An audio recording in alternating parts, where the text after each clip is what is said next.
I mean, I opened it up the other day and I immediately closed it. Okay, so like the problem with building the same town is that the new thing is that everyone's got their own colony, right? Like you can even set up multiple colonies, but when Right. they overlap, it kind of messes up because Oh, so you you kind know of have to it's build it got to far apart. yeah. Which I don't mind the day and night thing. It definitely would like for me because I like to. I started playing Colony Survival a couple weeks ago, and Oh, it's becoming more and more finicky for me. So, yeah. but yeah, I think it was a couple weeks ago, and yeah, it's like I like to take my time setting things up before I put down my first colonist. But you know, if we do day and night, well, I guess it still wouldn't matter. It's whenever you put your first colonist down. I don't care. Whatever you want to do, that'll make it interesting. That's great.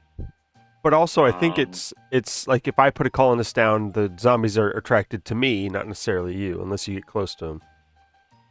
I don't know. You know, it really doesn't matter though because what we could do is like we'll build our colonies, but then um, we'll build like the Silk Road or something, so that we have to build a road to each other, so or something like that. I don't know, you know, something cool. So All right. uh, I'll do low zombies during the day, and then normal zombies at night. okay, low zombies during the day.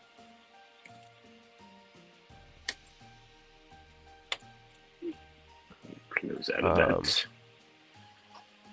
Co-op name is co-op, or the server name is co-op 952. The password is what we always use as a password, but don't say it out loud because I am streaming. I don't remember, but that's okay because usually these games let you invite me, so I'm gonna just go ahead Oh, and this is true. let you do that. Uh, Um, why are you not showing up on my oh, desktop? Put you there. There we go. Oh, but I should probably get myself off of being invisible because that's why that you're will not be. there. Yep. I I think I sent you an I invite. you might have, but Oh, here we are. I was not visible. So Invite to play. oh, look at that. I will accept your invite.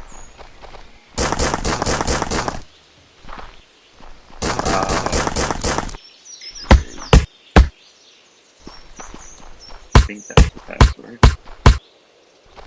Yes, Yeah. figured it out. Okay, I and mean, you're there's kind of the one that you. started that whole thing.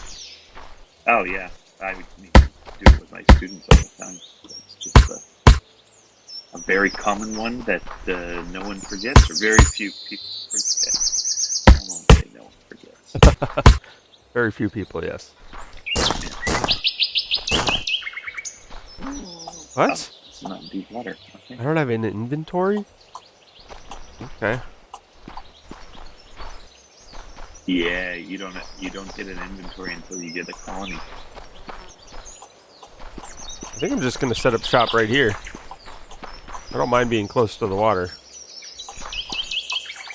Okay. Uh oh.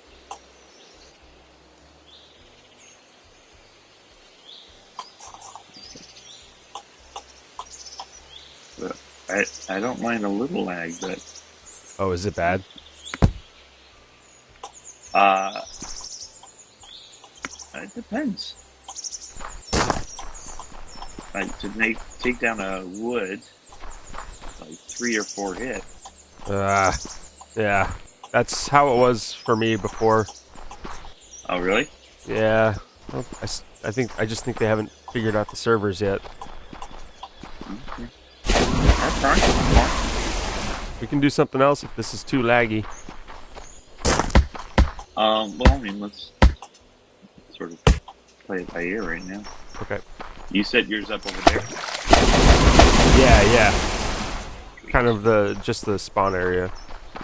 Yeah. I get you. Well, then I will go sort of here in the middle of foresty land. I think I've just named my new colony. What'd you name it? Foresty land. Foresty land. Foresty land.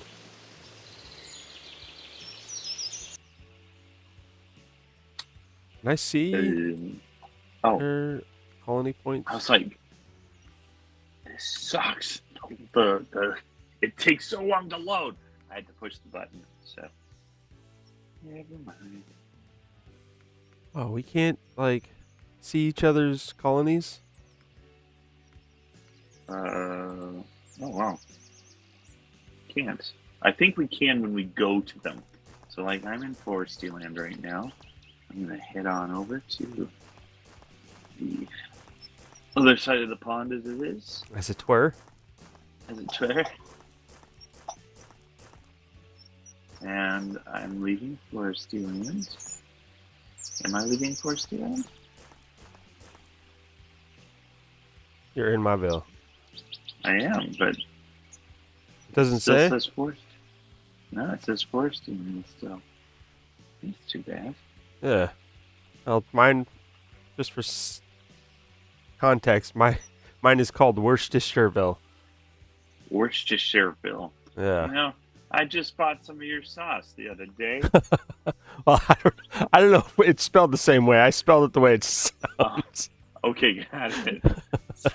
I got a friend who wanted Worcestershire sauce, and I was like, that, like he wants to make Vietnamese food. I'm like, I don't know, what, but Worcestershire sauce sounds definitely about as British as it gets. So What was I? I was listening to something about how, it's like a European. I'm not sure where they were talking about, but they were talking about this food that sounds disgusting. I can't remember the name of it, but they're like, it's made with Worcestershire sauce, and it is amazing. But even when they were talking about it, they're like, this sounds disgusting, but it was so good. wow, jeez, that's awesome. I mean, it's very interesting, but yeah.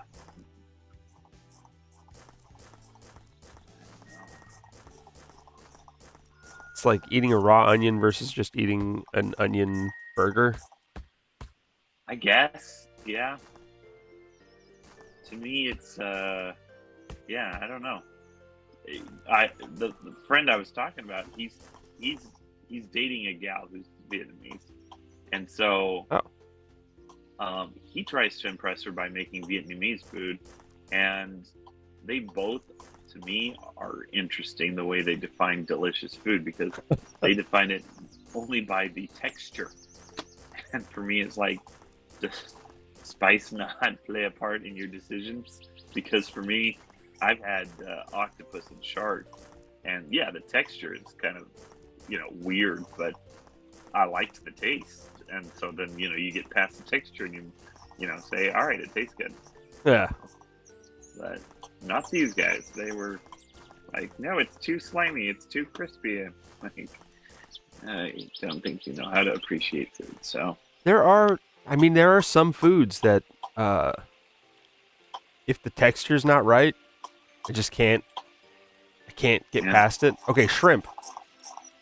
I think shrimp is one of the most delicious pieces of seafood I've ever eaten, and I don't like seafood. Yeah. But because of the texture and because I know about it and where it comes from, I can't eat it. Ugh. Wow.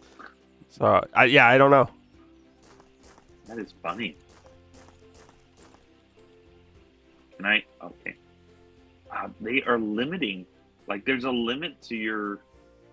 Yeah, your inventory. What's up with that? It is a new thing.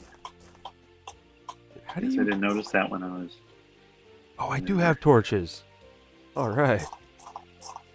Yeah, no kidding. I was trying to figure out. I was like, no. I did this before because I was in the dark and I just stopped working. But I figured it out like whenever I started playing, a couple weeks ago, because we never did that. Like we never stopped working at night. No. I was trying to figure out how do you do that again. Anyway, Did we just get used to working in the dark? Like, oh, it's terrible. Turn up the gamma or what? Like this is just nuts. Jeez. All right. With any of these games, what I end up doing, like I played Empyrean the other day, and you just kind of like, I'll run around, do the most basic stuff, farm the easiest stuff to farm, dig up some dirt. Yeah. And then I'm just like, what else? How do you go to the next step? I can't remember. And here I did the same. I set up my farm. I did my little trench around the whole thing. And then I'm like, how did I finish this? Oh, I need stone. Oh, yeah. Stone. I think well, I don't know. I feel like I just played a little bit, right? I mean, probably about maybe 2 hours worth. I think I had like 15 colonists in my single player game that I was playing. Yeah. But I feel like they definitely made it a little bit harder to play, which is kind of cool because I felt like before it was just everything was always just really easy. You set stuff up and you're good. You're good, yeah. And I think the stuff is still easy to set up. Like the zombie physics or mechanics or whatever is still the same, but it was like trying to come up with meals because you don't just gather berries now. Yeah. Gather berries and then you make a berry meal or something like that. And which I know they started doing that last time we played. I don't know. I feel like they've changed it up a bit and they're making it a little bit harder, which is kind of nice. So yeah, well, and I'm hoping that I don't want a ton of micro management stuff, but it would be nice to have some, like the option to choose what bed goes to what worker, Oh, gotcha. Okay. I kind of think the opposite. Like for me, it's especially if you're gonna give me the option to build multiple colonies, then make sure that you give me the macro tools so that I don't have to figure out all this stuff on colony one. Like I can figure out a balance so that I can leave it and go to the next place and build another colony. I gotcha. If that's their goal. If the goal is like you should have only one, maybe two extra colonies after your original, then yeah, I guess you're gonna make me micromanage a bunch of stuff so that I can't really get past the two, Well, the last update I read, and one of the developers was talking, and he said he was talking about how he started 3 different colonies in one playthrough, but he talked about it like it was just like a casual I'm thinking there needs to be something more that makes it more complicated because it's just too easy to create colonies now. I feel like wow. Yeah, so I don't know. Maybe it's a lot easier now. Maybe, yeah. I mean, I am also slow at just developing things because I also have that OCD thing going on. So, and honestly, I do like that too. I don't like if we're trying to do something. It sucks because it's kind of a grind. Right. But I do like that slow gameplay where you can you set up some stuff and then you build a cool looking building and you set up some stuff. Right. Yeah, I do like that very much. It is pretty awesome. It's what I've started just like. I can't get into intense games anymore. I mean, I'll get into them a little bit, but it's like I'll play it and then I'll be like, I'm done. I got too much. I can't sink too much time into this. Yeah. So now what I've been doing this last week, I mean, so then it must have been 2 weeks ago that I did Colony Survival, but then Stoyanka, she's always wanting to pick out a new game, right? She's done Okay. Icarus, and now she wants to try something new. Yeah. And so she saw she's going through these titles once every 2 weeks. I go over to her place and try to play some kind of game with her. And so she's looking through the titles that I own, and she finds Farming Simulator, and she's like, "That looks so cool." And I'm thinking, okay, I don't know. She might like it, but I feel like that's like way 5 minutes in, why is this so boring? Yeah, right. It's what we call grinding for fun. Like, anyway, It recreates real life. right, yeah. So, which she hates constantly. So it's like, why would you? Okay, it's fine. So anyway, so I've got like 3 different farming simulators. So I told her I'd look into the ones and see which one I own that is like the best multiplayer version. And have you tried? Oh, sorry. Go ahead. Go ahead. Well, I started with Farming Simulator 19. Yeah. And just sort of like forgot my mission, and I've just been playing that, and it's like, oh, this is so relaxing. Like, sorry, Stoyanka. Yeah, it might be good multiplayer, who knows, but I'm relaxing from it, so yeah. Oh man. Yeah. Farmer's Dynasty. Yeah, I think I have that one. Have you played it? A little bit. I think I've put 2 or 3 hours into it, but it focuses on like repairing things and everything, which is cool. Right. But for me, it's the joy of the Farming Simulator 19 is that you sort of pick something like, right now I bought a couple fields, and I'm just trying to grow my wheat production so that I can, be like grandpa, eventually have some cows and, take care of the cows and, have a little, that kind of thing, right? Like, yeah. So the only reason I say that is because of the repairs. You still have like the farming option. You kind of have to get through the quote tutorial to unlock everything. But once you do, the repairing part is missions. Like you go to neighbors' houses and they're like, I need you to repair my house, and then you get money from that. But you still get to work the fields. So if you and Stoyanka are playing together, then she can go, do that distracting stuff that you think is boring, and you get to grow your stuff that she thinks is boring. Maybe. I don't know. I mean, I'm even thinking of I don't know how to, I guess, other than just having her use my computer, but just try out, one of them. See what she thinks, because like she likes Icarus when we're playing, when I'm playing, or when the 3 of us are playing, but she doesn't like going off on her own and playing because the bears freak her out. I'm kind of the same way, but it's like with any game, there's not a whole lot of games that I like playing unless I'm playing with somebody. Really? Yeah. Okay, again, like if I had nothing to worry about in life, if I was just like, I'm bored, I'm just doing my 40-hour-a-week job kind of thing, I really like playing all those games. Like there's Guns of Icarus, I guess I don't like playing alone. But otherwise, like I don't mind playing a game alone. Like I like that, even if they're scary. So yeah, I don't know. It depends. No, it really doesn't. Like even the solo games that I used to love to play by myself. I'll fire up a new one and I'll play for 15 minutes, and it's like, I don't know. I'd rather watch TV or I don't know, anything. Yeah, anything else. If I have a friend that calls me, or if you or Alakai, you're like, want to play a game tonight, I don't want to watch anything. I don't want to listen to anything. All I want to do is play with you guys. Like that's my favorite. Yeah.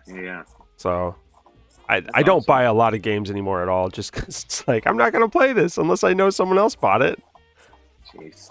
Well, and I just like today, I had one of my lessons canceled, so I had 2 hours where I was doing nothing. So I'm on YouTube, and I was watching this psychologist video about overchoice, and he was, I mean, the title was have too many games but don't know what to play.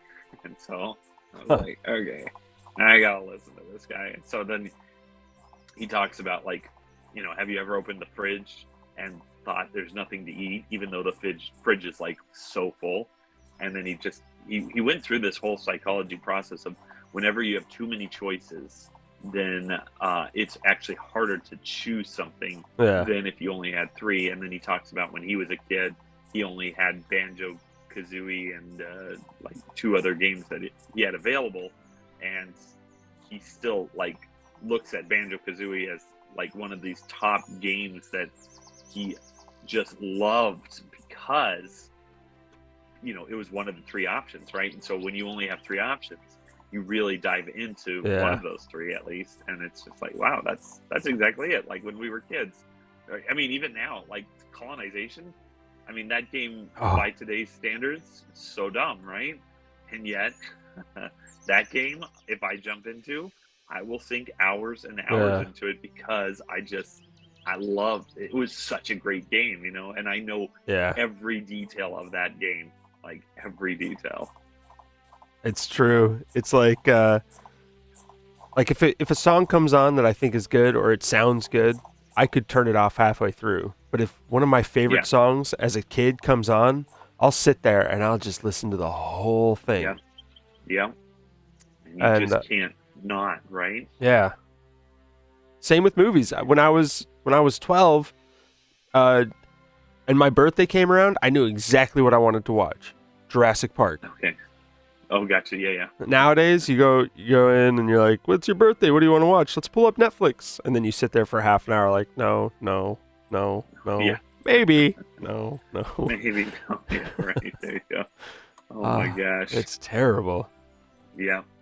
No, I completely agree. Oh, anyway, that's awesome. Oh, yeah. So anyway, I decided I'm not buying any more games.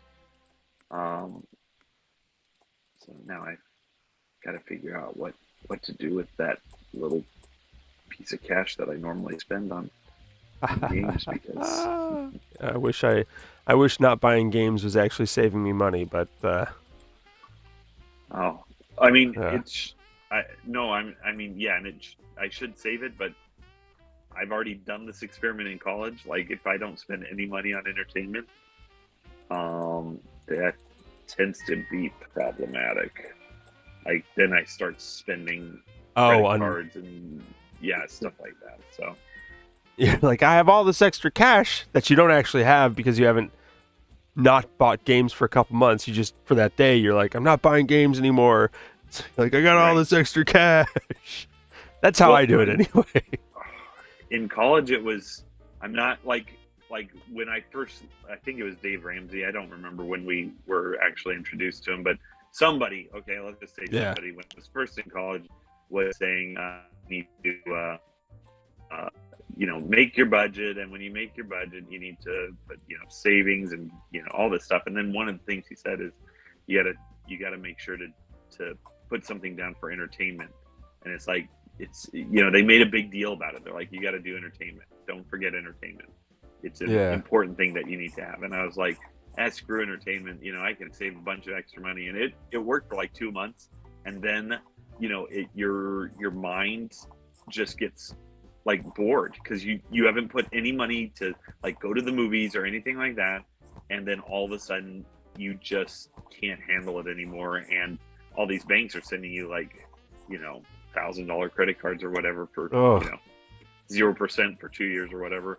And I mean, I ended up getting one of them, and I maxed it out immediately, and it was the worst experiment. But it's like, if I'm spending a little bit on entertainment stuff, then I don't lose it, and I can I can whatever. But if I don't do that, then that's when I go on a shopping spree, and I end up costing myself way more than I should. So it's almost, I mean, the the upside of buying a game is that you spend, I mean, $80. I don't know if you've ever spent more than $80 on a game, but I haven't.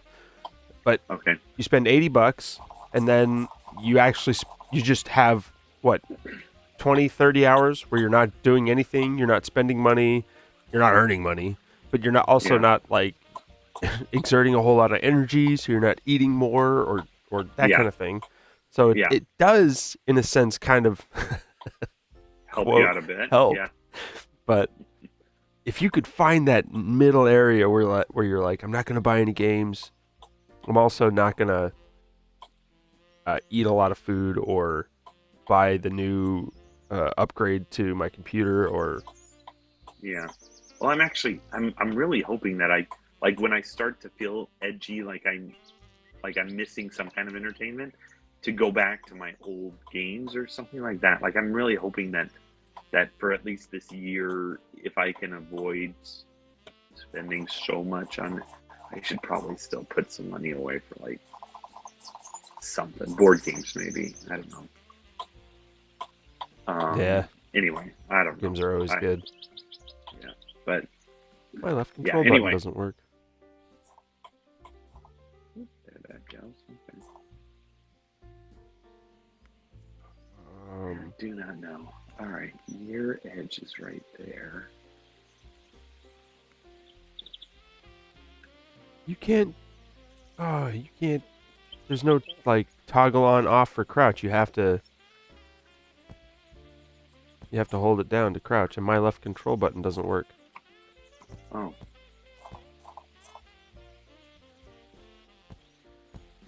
You have to hold. Oh, your left control. Why don't you just remap it?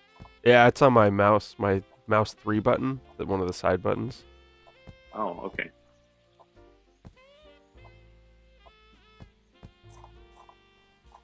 Why do you need to crouch? It keeps you from walking off a ledge. Oh, Oh, okay. Running. gotcha.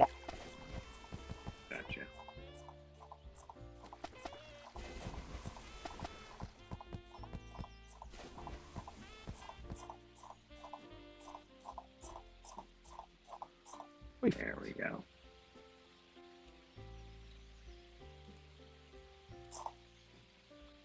Let's go right there. Is that it? Nailed it. Oh, you Nailed did. it. Okay, you gotta stop though. There we go. Oh, have you hired people? I have hired no one. Okay. I am ready to whenever you are. Oh, you can go ahead. If you don't if you don't push the timeline, my timeline tends to draw things out very, like right now I'm Oh, creating my border I gotcha. Okay. just so yeah I know where my limits are. I forgot to build beds. I forgot that was a thing. Wow. I mean, in colony survival, I feel like that's like a significant thing. I right? know. It's like one of the main things. Right? I'm just saying. I'm not trying to shame you or anything. What are you, an idiot? I was trying to avoid those exact words, but No problem. I actually forgot how to make beds. you craft them? Yeah. No. Stockpile? Yeah. What I meant to say is I forgot how to craft things. Okay. So you it's- make them in your stockpile? It's been a while. Yeah. No, Okay. Alright, cool. What games have you been playing? Oh, I did Rocket League. okay, cool. I whatever that game is that you and Alec I play. Deep Galactic something. Deep Rock Galactic? Yeah. Yeah, that's it. Did you try it?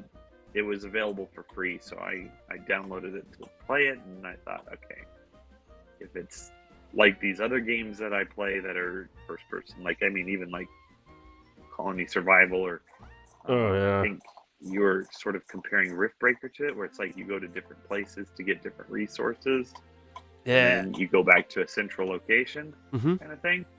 So anyway, I thought, okay, I'll try it out. I'm sorry. I might have misled you a little bit. Yeah.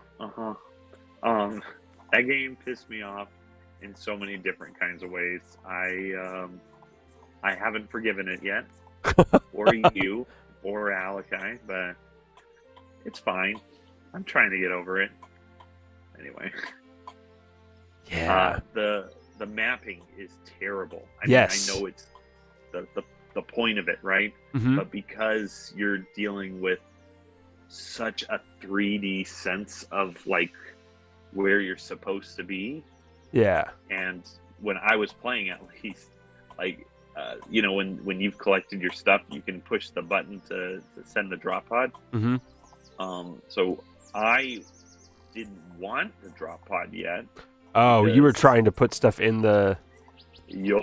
And then that activated, and they're like, "You've got 5 minutes." And I'm like trying to look, and this is when the swarm is coming after me, and I didn't realize that calling down reinforcements or whatever that stuff is when you get the red gems.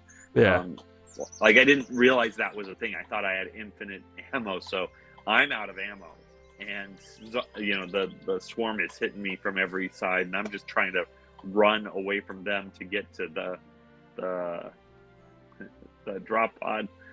And at some point, I believe the exact words I said was like, "Fuck you! I don't need to deal with this," and I quit and I Shit. deleted the game. And then I played Farming Simulator. It was great. It was great.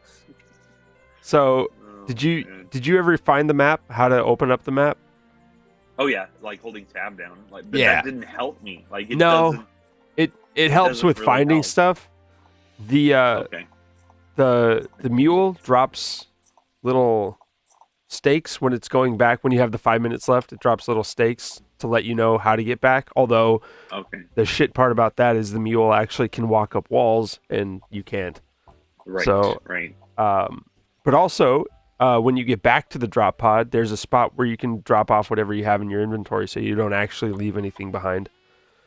Oh, that's. I mean, that's nice. I collected like in the last mission, or the tutorial one, which I don't know if it even.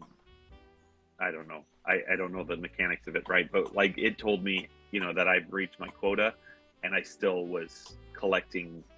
Like there was a bunch of stuff, and I don't know what is good stuff anyway because I didn't play long enough to care. But Right. anyway, so yeah.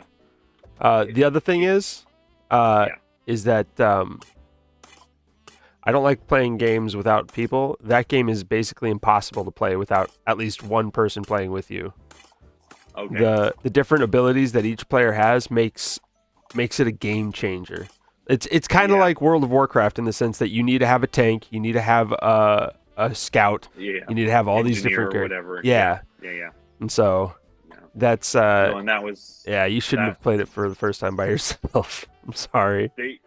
no, it's because I was still in the tutorial. So, and they did give me a whatever that guy is, the partner that helps you when you're alone. So it wasn't terrible.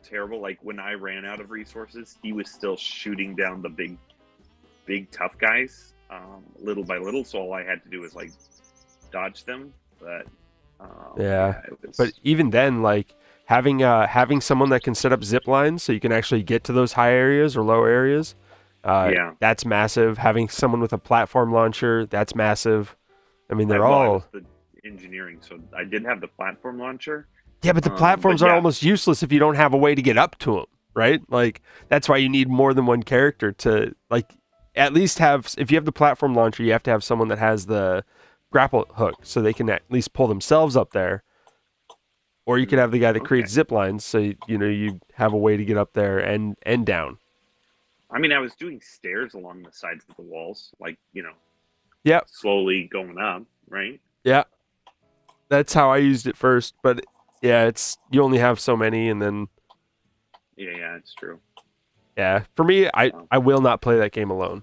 I tried to grind Huh. to upgrade, and it was just nope, not worth it. Worth it. Okay, it's good to know. Well, It's maybe good to know that my quitting was not just from it wasn't. rage, Right. It's not because you're bad at the game. It's because it's not designed for you to play by yourself. Because it's a dumb, stupid piece It's of a shit. dumb, stupid game. Sorry, just kidding. No. Honestly, it is one of the most grindy games I've ever played. Well, and when it like when I first started playing it, because I like grindy games. You know, they're at least in this season of life, I like grindy games Mm-hmm. because it's relaxing. But yeah, it was grindy, but then it was like 7 Daisy, and it's like you've got to. For me, I don't want to be grinding and also dealing with like I play 7 Days or I play Ark for that reason, right? I like a little bit of a Yeah. jolt of fear, um, but And that's I guess those guys are kind of grindy too. I don't know. Maybe not. Maybe it was. I don't know. I didn't really give it a chance. So the problem with Deep Rock and the grind in that is that it's not just like, so you do the same thing over and over again in 7 days, but you kind of mix it up. So you do some hunting, you do some mining, you do some looting, and then you build at home. yeah, And with Deep Rock, you go and you find all the emeralds and all the diamonds and all the special minerals, and then you leave, and you do that 3 times and you level up once. And oh, wow. and Okay. yeah, and then you do it, and you have to succeed. You can't fail. You have to succeed. So, Okay. but then you have to get to level 50. That 3 maps per 1 level. You get to level 50, and then you can prestige your character, and then you can get other stuff. Other than that, you're doing the same thing over and over and over and over. And it is kind of Jeez. fun, but at a certain point, it's like, just give me something new. Yeah. How long So- is the game? Is it in early access or is it out? I think it's Like full you- release, and they actually do a really good job of putting new content in. Okay. But it is, I mean, it's stuff like you build pipes and then you suck the minerals out of the ground instead of chipping them out of the ground, or they put a new Okay. boss in. And Okay. I've never actually seen what it is to prestige and see that side of the game. What's your level? I mean, your highest level. 26, I think. Oh, jeez. Okay. Yeah. Talking. What's 22? That's like 70 some games, 80 some games. Yeah. I don't know, man. It's too much for me, and I only play it with Yeah. other people. So Yeah. Exactly. I mean, yeah. Wow. Okay. yeah. If and Can't and remember the. sorry, go ahead. Well, the No, the no. other thing is Alakai is the only one that plays it with me on the computer, and Right. the Xbox version can play with computer people, but it has to be on Xbox Game Pass, not on Steam. I spent all my time on Steam, so Randy can't really join us, and Okay. and it's just like I only have one other player. If I had a whole crew, we could rip through these 10 minutes per game, no problem. But it's Alakai Right, and I, right. so we have to search these massive caverns or take down these huge bosses. It takes us 30 minutes a game. It's just such a Yeah. grind. Yeah. No, and that, I mean, again, I'm kind of opposite to you when it comes to that. Like, if the game requires you to enjoy it by playing with others, then I'm less likely to be like, ugh. Yeah, I'm Guns of not Icarus. so interested. Like Guns of Icarus, right? Like, I mean, I'm down for it. I love the concepts, and if we all get together and we're playing, especially in the same room. But I mean, when like these Saturday, nights, Yeah. they're it's great, But it's like, if you ask me right now to buy Guns of Icarus, I would be like, no, that's okay. I'm I good. think once a week, and you guys are the only ones I Stoyanka a little bit, but really more and more. Like last week, we went to Loam, so it's like we don't. It's not like I spend a lot of time doing that. So Right. when it's time for the games with other people, that's when I go and buy a board game or something like that. But Yeah. And honestly, they should make more games like Guns of Icarus or Move or Die. Make them yeah, what would you call it? Like friend sharing? So basically, Yeah. you can't play it on your own, but if I invite you to play it, yeah, you can play it. right. How do you do that though, so that it's still giving them a monetary? Well, you make it so that so you give it to popular kids, right? The ones that are really popular. They play it. They play it with their friends. Maybe they play it with some fans, that kind of thing. And then Okay. the fans want to play it with their friends, so they all have to buy it because and then the friends that of those friends, if they have other friends they want to play it with and not just with the friend, they have to buy it. And so that you're not going to make a ton of money just because I'm going to buy it for no reason. People aren't going to buy games for no reason forever. That's not going to last. So you have to make it worth it. And if I buy a game and I can play it with you and Chad and Randy, people that don't want to buy it but want to play it, then great. And then you play it and you're like, this is actually pretty fun. You buy it so you can play it with Stoyanka. Chad buys it so you can play it with Poseidon. Like, everybody has friends that aren't part of their core group that they want to play games with sometimes. And if you find a game and that too will encourage game creators to make better games and not just this drivel that they put out all the time. Yeah, it's true. I don't know. Yeah, I guess so. Yeah, I don't know. That's what I think, but I'm not very I mean, thrilled. Because I was just in like what was the game that we were playing? Conqueror's Blade. Yeah. That one, and I still like. I think about that one even when you're not around. Like that one is appealing to me. I like that one.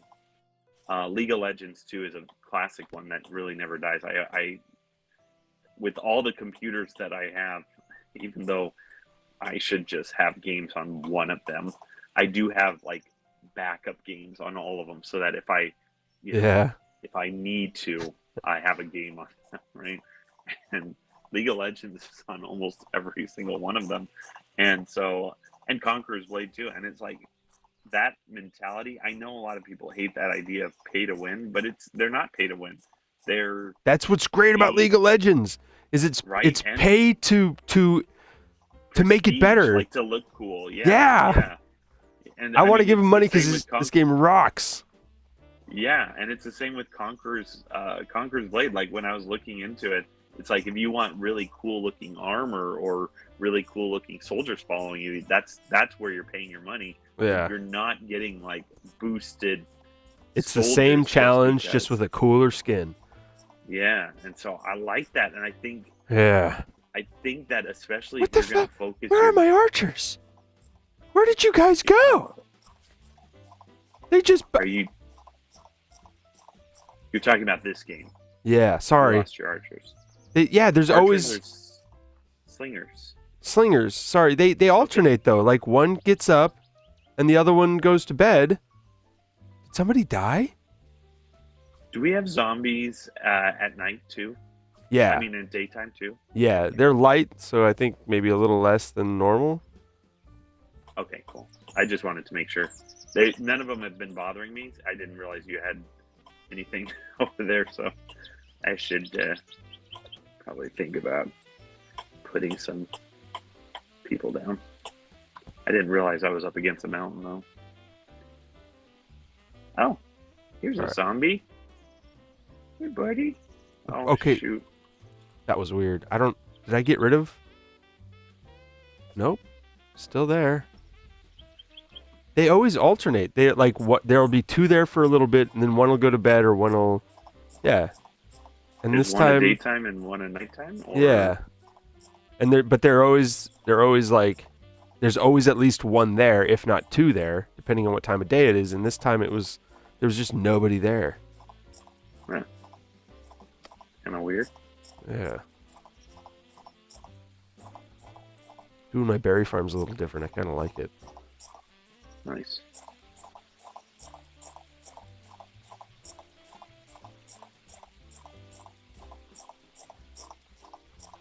I cannot. No,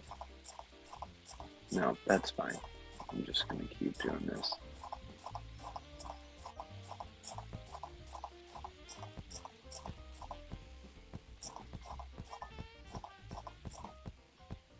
Hey, zombie! Hey, what are you doing here? Hey, you I'm trying to build a What are bridge here, you- bud. is he crossing the bridge? Was Yeah. that what was going on? Oh, He just walked up behind me and started crossing the bridge. I don't think he even hit me. wow. Nice. Just admiring art, good art when he sees it. I guess so, right? I wonder if they can damage my colony if I don't have any humans. I don't think so. I There think was the only one thing that- they do is kill people. I know that's what they did in the past, Oh, but like now, if you die, whatever's in your tool belt is gone. damn it. Get away from me. So that is a bit of a problem too. Oh, yeah. I do not like I mean that. yeah. I mean it's fine. It's again, it adds more like true fear for the zombies. If you died before, Yeah. it's like I don't care. If I got 30 health left, I might as well just let them eat me so I can, come back with full health, right? And so Does kind of make do you like want to turn on fly mode, though, right? fly mode, I guess so.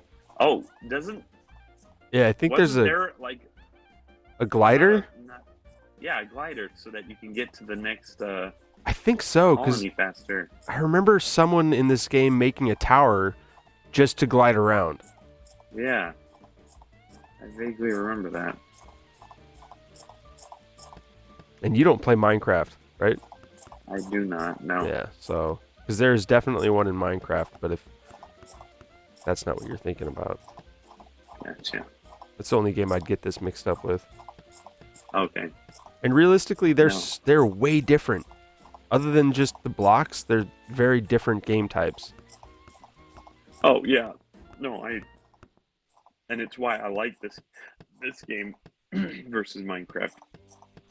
I mean, Minecraft's fine. Okay, I did play it, right? Mhm. I think I own a copy somewhere. I don't Yeah. know where exactly, or which platform I got it on, but I got it somewhere.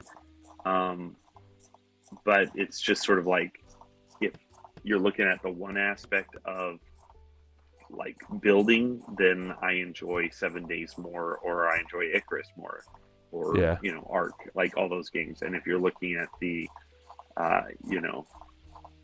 the simple block like, then Colony Survivor with having other people doing jobs, so I don't have to do them all. Right. Well, and giving you a very direct purpose. In Minecraft, Yeah. the zombies don't attack you no matter where they're at. You have Right, to get within their line of sight. So Yeah. this is very much a Minecraft tower defense style. Yeah, for sure. The thing that really attracted me to Minecraft first, and I think it's a nostalgia thing now too, because I do Yeah. like Ark, 7 Days, Conan. They're much prettier builders. Yeah, But Minecraft was the first one that was like, oh, I can build anything. Oh, yeah. so No, and honestly, I think, like, okay, so I definitely tease the kids probably more than I should, because these kids will call themselves gamers, and then they play games like Fortnite and Minecraft. And I'm Oh, like, kill me. No, you are not gamers. I am sorry. I Those are also like- play Candy Crush. Yeah, see, and that's what I was like, yeah, my dad is a gamer too. He plays Candy Crush.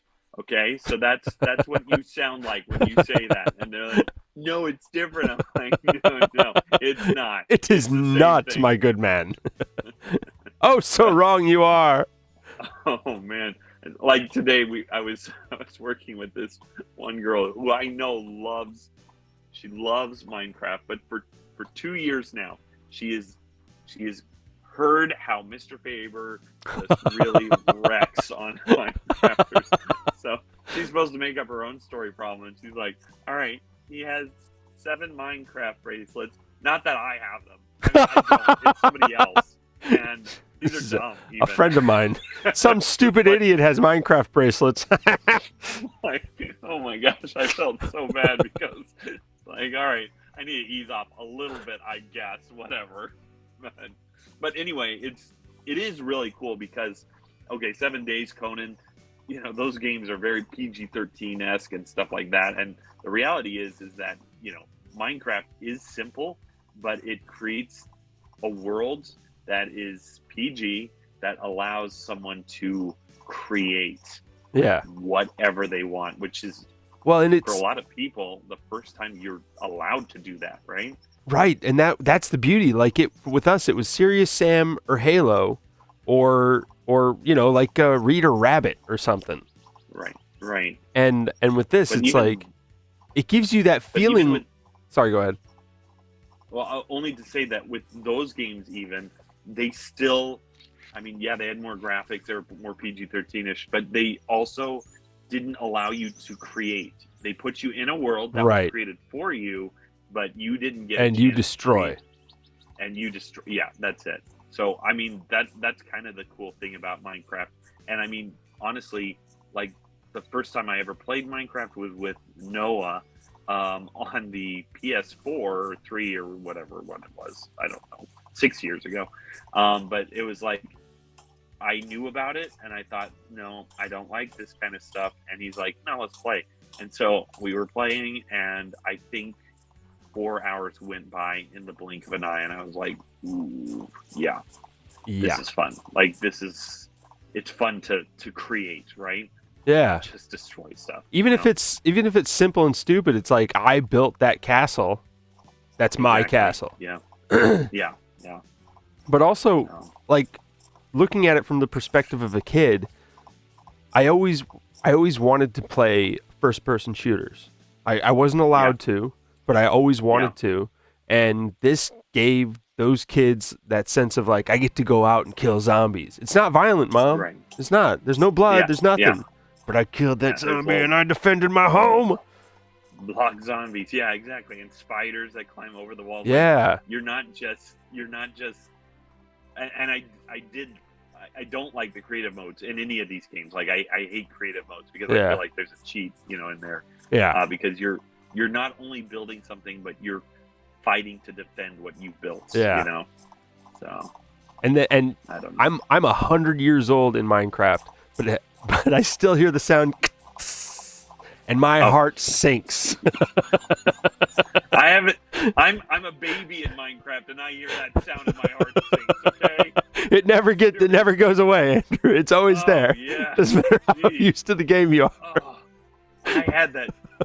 You know my style here, right? That style was developed in Minecraft, like the medieval castle, right? And Yeah. I had only one block wide wall, right?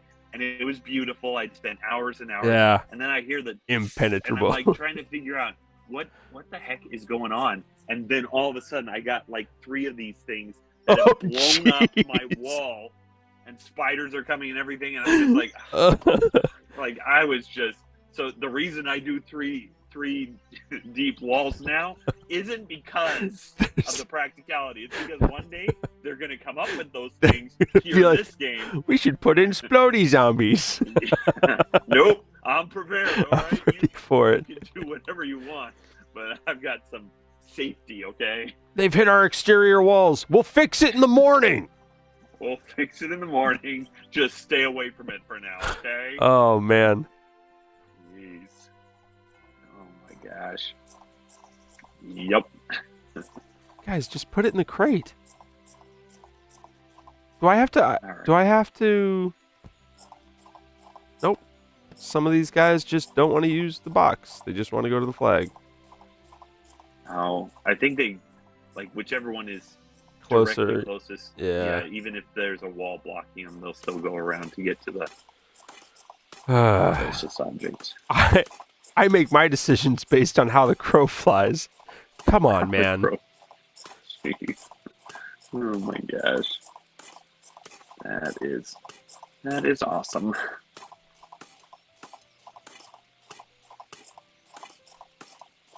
Okay, almost done. I should just start building. I got enough space now. Yeah. Ish. I mean, ish. All right, let's put it down. Um, I guess I got it. Oh, it doesn't. Oh, that's awesome. Okay. Have you been watching anything new or playing anything new? Oh, let's see. Hmm. Against the Storm is the new game I bought. You know, with that, I bought like 3 games in a row, right? The nomadic one, the one I told you about, the city one. Oh Um, yeah, yeah, yeah. Furthest Frontier, and then Against the Storm. And I've kind of been addicted to Against the Storm because it's basically like all those other games I play, little city builders, but the game mechanics are just incredibly different. And it's funny too because normally with city builder games, I start on the easy level and then work my way to the harder level.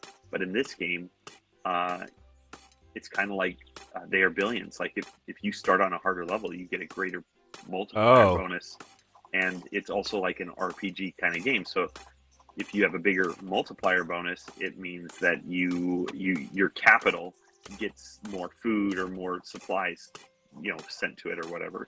yeah.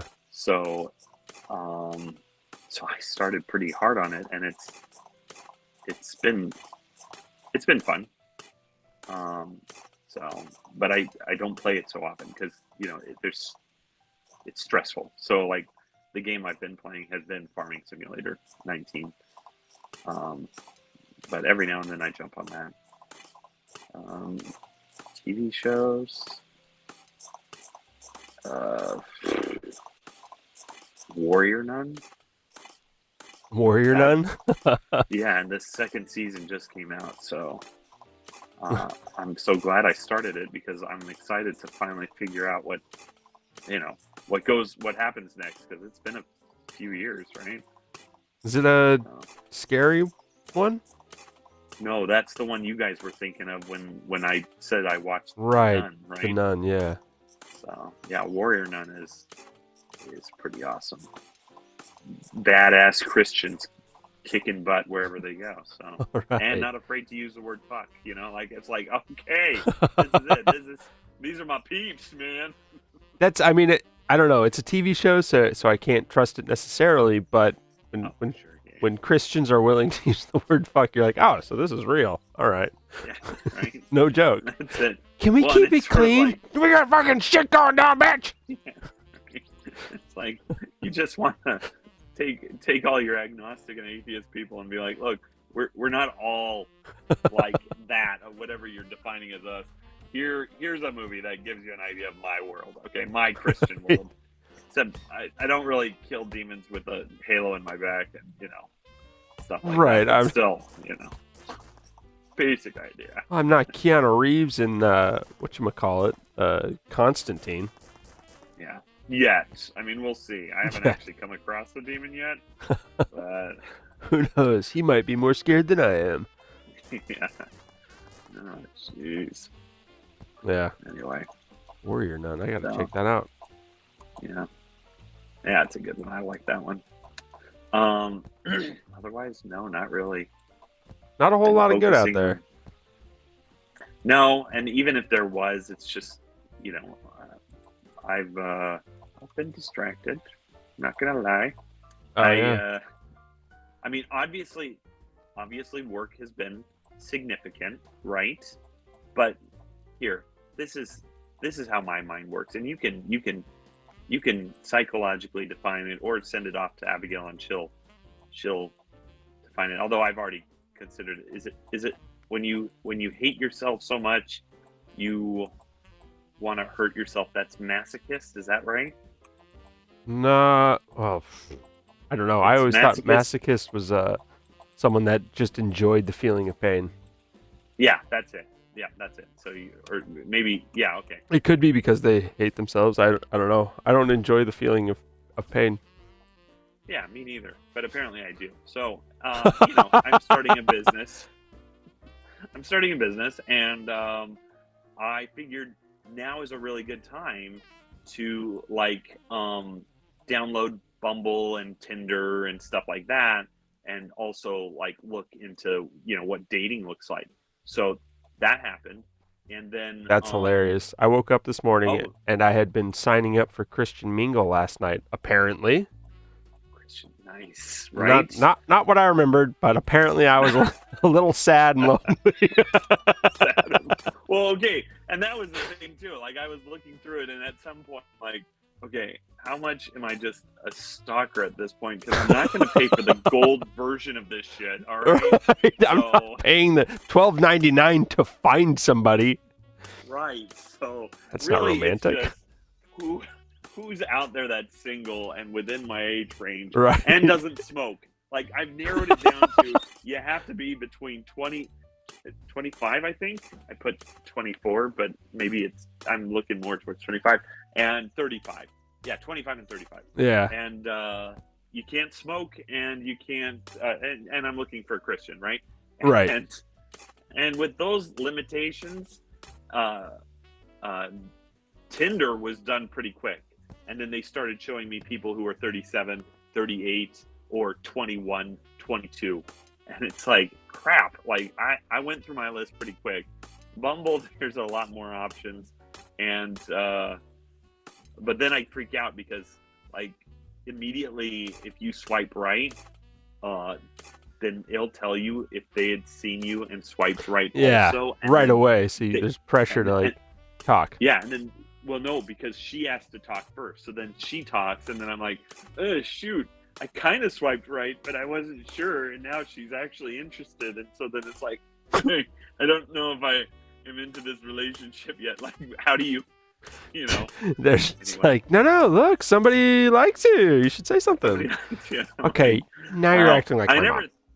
I never thought I had commitment issues, but then, like, that first time when she's like, hi, she said hi, and she put a smiley face down. I'm like, oh, shit, I'm not ready for this. Anyway. Your first text was, wow, back off. Too much pressure. Jeez. Look, all right, just give me some time. And that's what Bumble does. They're like, you have 24 hours to respond to this message. Oh, my gosh.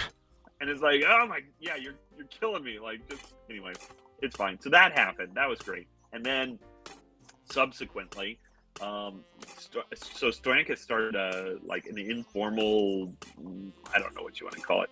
She basically found this orphanage in Lom, in this northern city in Bulgaria, and decided she wanted to raise money to help these kids because the orphanage is super underfunded, right? Okay.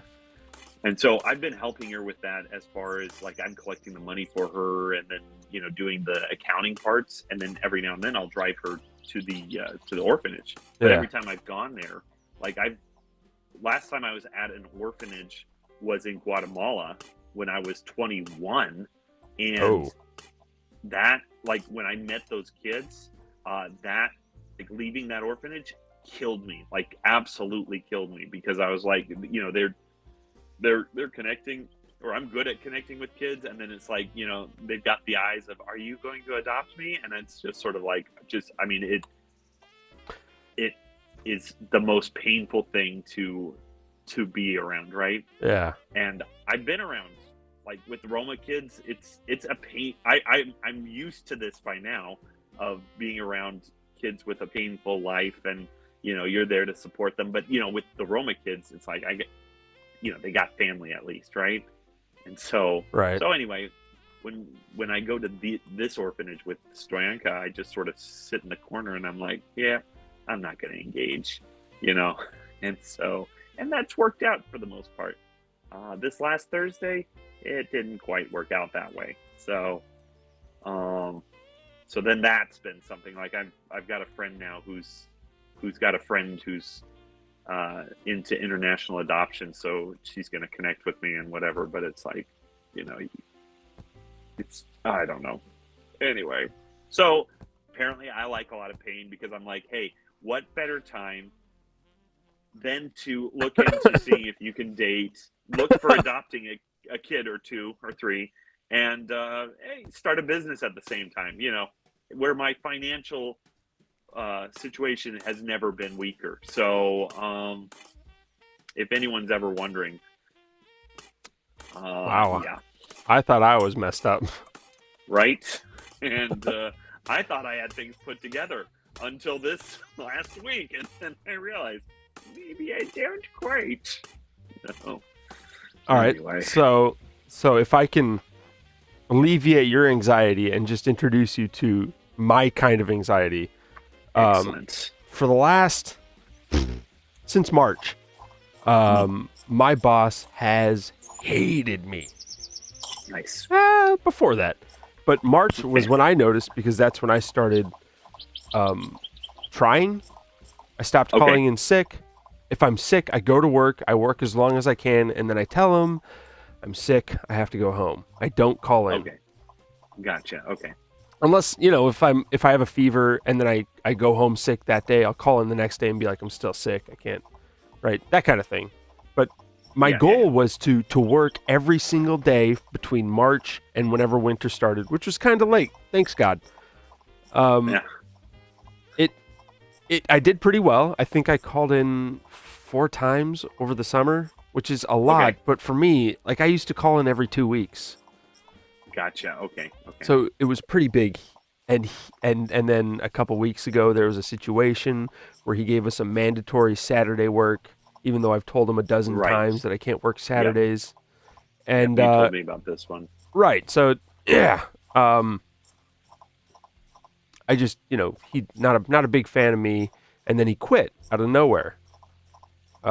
Your boss did. Yeah, he gave the whole team 2 weeks, and then came in half a day, or worked half a day that day, worked half a day the next day, and then hasn't been there since. Okay. And for me, huge relief. I don't know if you've ever Right. worked for someone that hates you, but it sucks, especially if you like the job. Right. Right. And so, I kind of get that.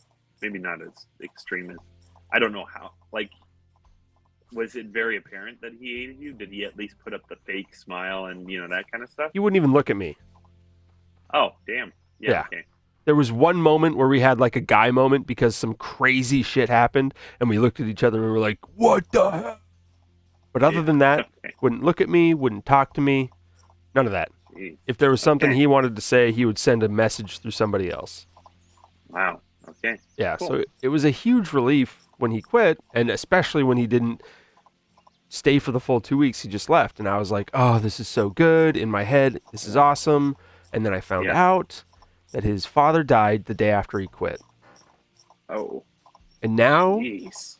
I'm the biggest asshole in the world, right? Yeah. And all week Yeah. I've been living with that, and I still don't know how to feel. Yeah. Yeah. Yeah. Oh, Like, that stuff sucks. I hope he's okay. I Yeah, don't want him to come back because I really like working there, and I think I do a pretty good job working there. Yeah. Yeah. And I think we've gotten a lot of stuff done since he's been gone. I don't know. Like, because you can. I feel like you can. Of course. Okay. I'm going to use Sylvia as an example because she, as a human being, was actually quite lovely. I didn't notice that until after she quit being my colleague. Yeah. But when she was my colleague, she drove me absolutely insane. She was the teacher who was like, I don't know, 22, 23 years old. She'd come in the middle of my lessons and be like, "It's my birthday." Oh, And yeah. she'd have these short skirts on. And that one time she, bent over and like all the boys are looking at me like, and I'm like, I don't even know how to, like, for me, I'm trying not to look her direction anyway. And then how do I explain to a group of Yeah. 8th grade boys about how she's special, okay? Let's just Right. all look this way, okay? But without saying it verbally, because you can't just be like, "Guys, don't look at what she's doing right now." Yeah, right. So, Mm. so that stuff was super annoying.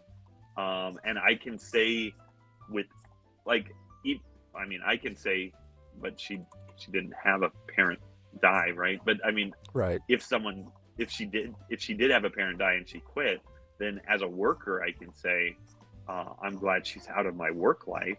And seriously, like the moment she quit AEA, I hung out with her with a couple friends,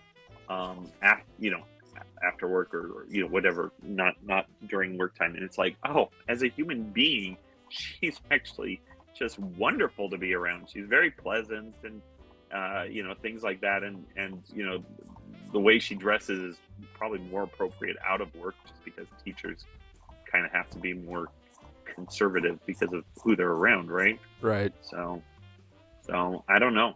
I don't know. That is tough though. I don't know. Yeah. And no, and that's like, I'll have a point in my head. I have a point and then a counterpoint, and then it goes, yeah. So I don't know. How am I supposed to feel? What am I supposed to do? Should I call him? I have his number. I could text him. I could actually text him and just be like, I'm sorry that we didn't get along, but I'm also really sorry about your dad. I could do that. Yeah. But I don't know. Yeah, no, I don't know. See, and I don't either, because the only other person I can think of, which she was never really my boss. She was my colleague we were the same level when I was the middle school director, but then she was the high school director, and so she never really was my boss in any sense. But I'm picturing her when I'm comparing to this person that you were talking about, and I'm thinking that's Crossy, who I've never really mentioned, because she tells me to do stuff, and I'm like, yeah, I'm just gonna run it by my boss first, and then she pouts like she's drives me crazy. Anyway, I'm sorry. No, and it's fine. It's fine because I don't work there anymore, and it's been great because all these parents that come in and complain are usually complaining about her, and I'm like, trying so hard not to be like, yes, I win again. So anyway, that was a lot of guys in the yard. Like, a lot of guys liked him. Don't get me wrong. Rich was a good worker. He was there first every day. He left last every day. He managed orders. He would take blueprints and put together orders, which is kind of mind blowing to me, to just look at a blueprint and calculate how much wood you need for that. Like that. Yeah. I could do it. It would take me a couple days for one blueprint. Right. And so to have that kind of focus, he was good at what he did. He didn't communicate very well, and we didn't get along. I'm focused on me. And that's the thing that blows my person I hate out of the window, because she's not good at what she does. Ugh. So then it's easy to say, like, well, if she had to quit, then I would be like, well, she's doing the school a favor. That kind of thing, and then you feel bad. But I would never text her, because honestly, like, I don't know what I could say, because we don't have a good relationship to begin with. So anything I texted her would probably sound sarcastic on my part. Like it wouldn't. Like, if I genuinely said, hey, I'm really sorry about your mom's death, she might perceive it as, hey, sorry about your mom's death or whatever, right. Just because of our relationship. So I don't think I'd ever send her anything. So, and with us, there was a smidge of mutual respect. He knew I wouldn't lie to him, because I think I destroyed at least $1,000 worth of wood once, not on purpose. I was backing out. I had it up. I didn't see the stuff on the side of me, and it knocked it off my forks, and it fell, and just like it was finished material too. So it was nice stuff. Right. Yeah. And I didn't know what to do. I was trying to grab some stuff for a customer that was there, so I kind of just went about my business and left it, and then and forgot about it. And then he came out, brought us all out there, and he's like, "Who did this?" And I was like, "I did it. I'm so sorry. I didn't see it." And I explained what happened. And he's like, "Thank you for being honest." And this was early on, well before we started our differences. So there is a smidge of mutual respect. It's just, he wants a soldier for his army that is Western Forest, and I am there to collect a paycheck. Right. Oh, yeah. Yeah. I guess I kind of do feel bad. Part of me feels like I'm the reason he left. and that makes me feel bad because it's a good company. It's a I'd like to think it's going to be around for a long time. Okay, but do you really think you're the reason he left? Because I mean, I put hope yourself not. in his. Yeah, because if you're in his shoes, maybe his mom or dad. Who was it? His dad, he might have been Dad. sick.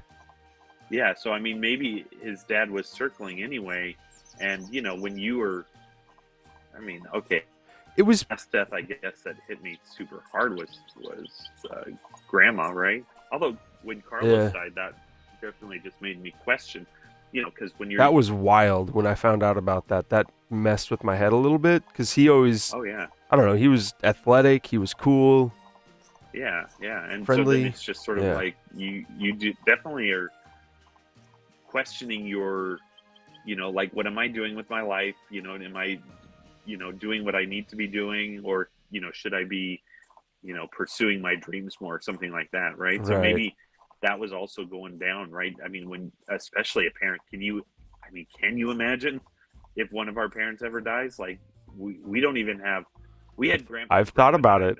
I don't know what I'm gonna Oh, do. Start smoking or start working out. One of the two. she's great.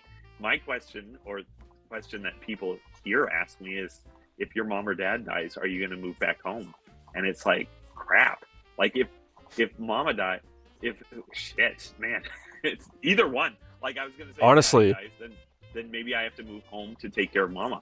But if mama dies, I mean, I think daddy would need more help than if he died and mama needs help, because like he seriously. doesn't know how to take care of himself, right? But And then if daddy, I mean, how does mama can't take care of herself? And I'm oh quiet yeah, because yeah, they're home right now. yeah, They like if daddy goes, mama needs income. If mama yeah, yeah, goes, daddy needs to know what to do. yeah, exactly. So it's sort of like, I want to say that it'd be easy to say, well, just whatever God calls me to do, and He's called me to Bulgaria, so I'll just pray for them. But it's like, no, I don't. I mean, I feel like that at least for a year or two, I'd have to pick up everything and move back home until Kidding I me? knew for certain that they were good. Yeah. So, speaking of which, sorry, I mean, I know I'm jumping subjects, but I did do some research for ways to make passive income, and I have an idea, but I'm not sure if it's a good idea. Just because I know, well, I'll tell you the idea, okay? Which is um, investing in dividend stocks, Yes. and Like the stock yeah, market game. so yeah, but different. So the stock market game always makes me concerned. So like the S&P, this is what everyone says you should invest in, and it's called a growth stock. And the reason I don't like it so much, or I like it a little bit, is because the basic idea is this: every year, you, me, and Abigail each pitch in $50, okay? And over time, yeah, and every time we put in $50, we buy $50 worth of a share of the S&P. And the idea is that over the years, the value of the S&P goes up, so that at some point when we're ready to, make money, then we sell part of our shares and we get, we get whatever, we get the value of it. Dividend stocks are stocks where you buy stocks with the purpose of just earning dividends. Like you don't ever sell the shares. So Apple, for example, is a company that doesn't grow anymore. So whenever their quarter ends, they give their shareholders 2% of their profits. So basically, if we have $100 in Apple, we get $2 at the end of the quarter, Right. And that's kind of why thing. they're always like, we have to answer to the stockholders. Right. Yes, because in the end, if we did own Apple, for example, we're going to be upset if they make bad decisions because we're Yeah. part owners of Apple now. So the reason I like that one though is because you're never selling. So no matter what, if the stock market dives, or you know, mom and daddy are ready to retire, then we have to time the stock market right. So that if there's a recession, we can't pull the money out at that point. We got to wait till we're in a profit margin and stuff like that, right? Right. But dividends, you don't have to worry about that. You always just yield 2% of whatever you've got in it. You might yield less that year or that quarter, but you always yield and never sell, right? So multi-generationally, this could be a positive thing, right? The negative thing I see of it, so as soon as I was seeing this and researching this, I thought to myself, okay, so then what we could do, I've always been reserving the Faber One Industries to be my company so that I can own other companies and stuff like that. That would be my main holding. Right. So, but then I thought, okay, maybe it would be good to set up an investment firm called Faber One Industries, and the owners are the Fabers, right? The six of us, and then we invest in dividends, and mom and daddy would be the first to receive dividends because they're the first that should retire and stuff like that. And then keep them at the top. And then the next person would be me because I'm the oldest, so I would retire next, and then you, and then Abigail. Like as people in the company, in the family, Right. get closer to retirement, then we would start receiving dividends from this. For sure. But then the downside I see to this, okay, I'm sorry. I understand what you're saying. Okay. The downside to this, though, two downsides, I guess, is one is what happens if I decide to put $200 a month into the dividends. You're putting $100 a month into the dividends. Abigail's putting in 50, and Alakai puts in 5. That gets a little bit frustrating then for people who are putting a lot in versus a little, and the right. But that everyone benefits. You're cutting them. You're cutting dividends based on how much they put in, right? I mean, I guess so. I mean, but part of we're protecting mama and daddy. Clearly, that's out of the question. Just let them retire peacefully. But then, like, if Alakai's only putting in $5, I'm sorry, if I'm only putting in $5 a month and Alakai's putting $100 a month in, then you're cutting him. What is that?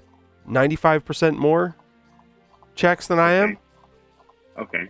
But then I have the option to put in $100 a month if I want. It's not like you're preventing me from adding to it. But but what about this? What if you put in $5 a month for a year?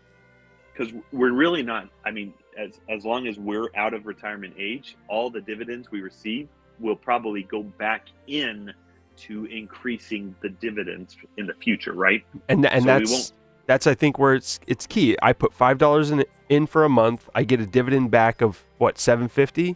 So you put the $2.50 extra back in. I get my $5 back. Now I'm putting in $7.50. So that's not how it works. You basically do this. We make a pool, right? So that pool of $500 we put in, that money doesn't come out again, because the idea is that money is going to make us money forever. So when I put in $5 or $100, I'll do $100 because that's easy, and I'll use Apple as the example because they make 2%. So then I put $100 in. That means that $100 will make $2 every 3 months forever. And so no matter what, that money stays there. I don't pull it out at some point because I feel like, I don't want it anymore, whatever. That stays there forever. So then over time, let's say you start by putting in $5. And so then, we're not cutting anyone any checks except for mama and daddy. And so they're receiving all the dividends from everyone's pooled money. And then let's say 50% of the money that's coming as dividends goes back into investment so that pool gets a little bit bigger, right? Right. We want it to get bigger eventually by itself because, whatever. So then at what point, because then it gets very hard to say, let's say then later in life, you're like, I figured it out. I want to invest more. So then you start putting, $200 or $300 in a month.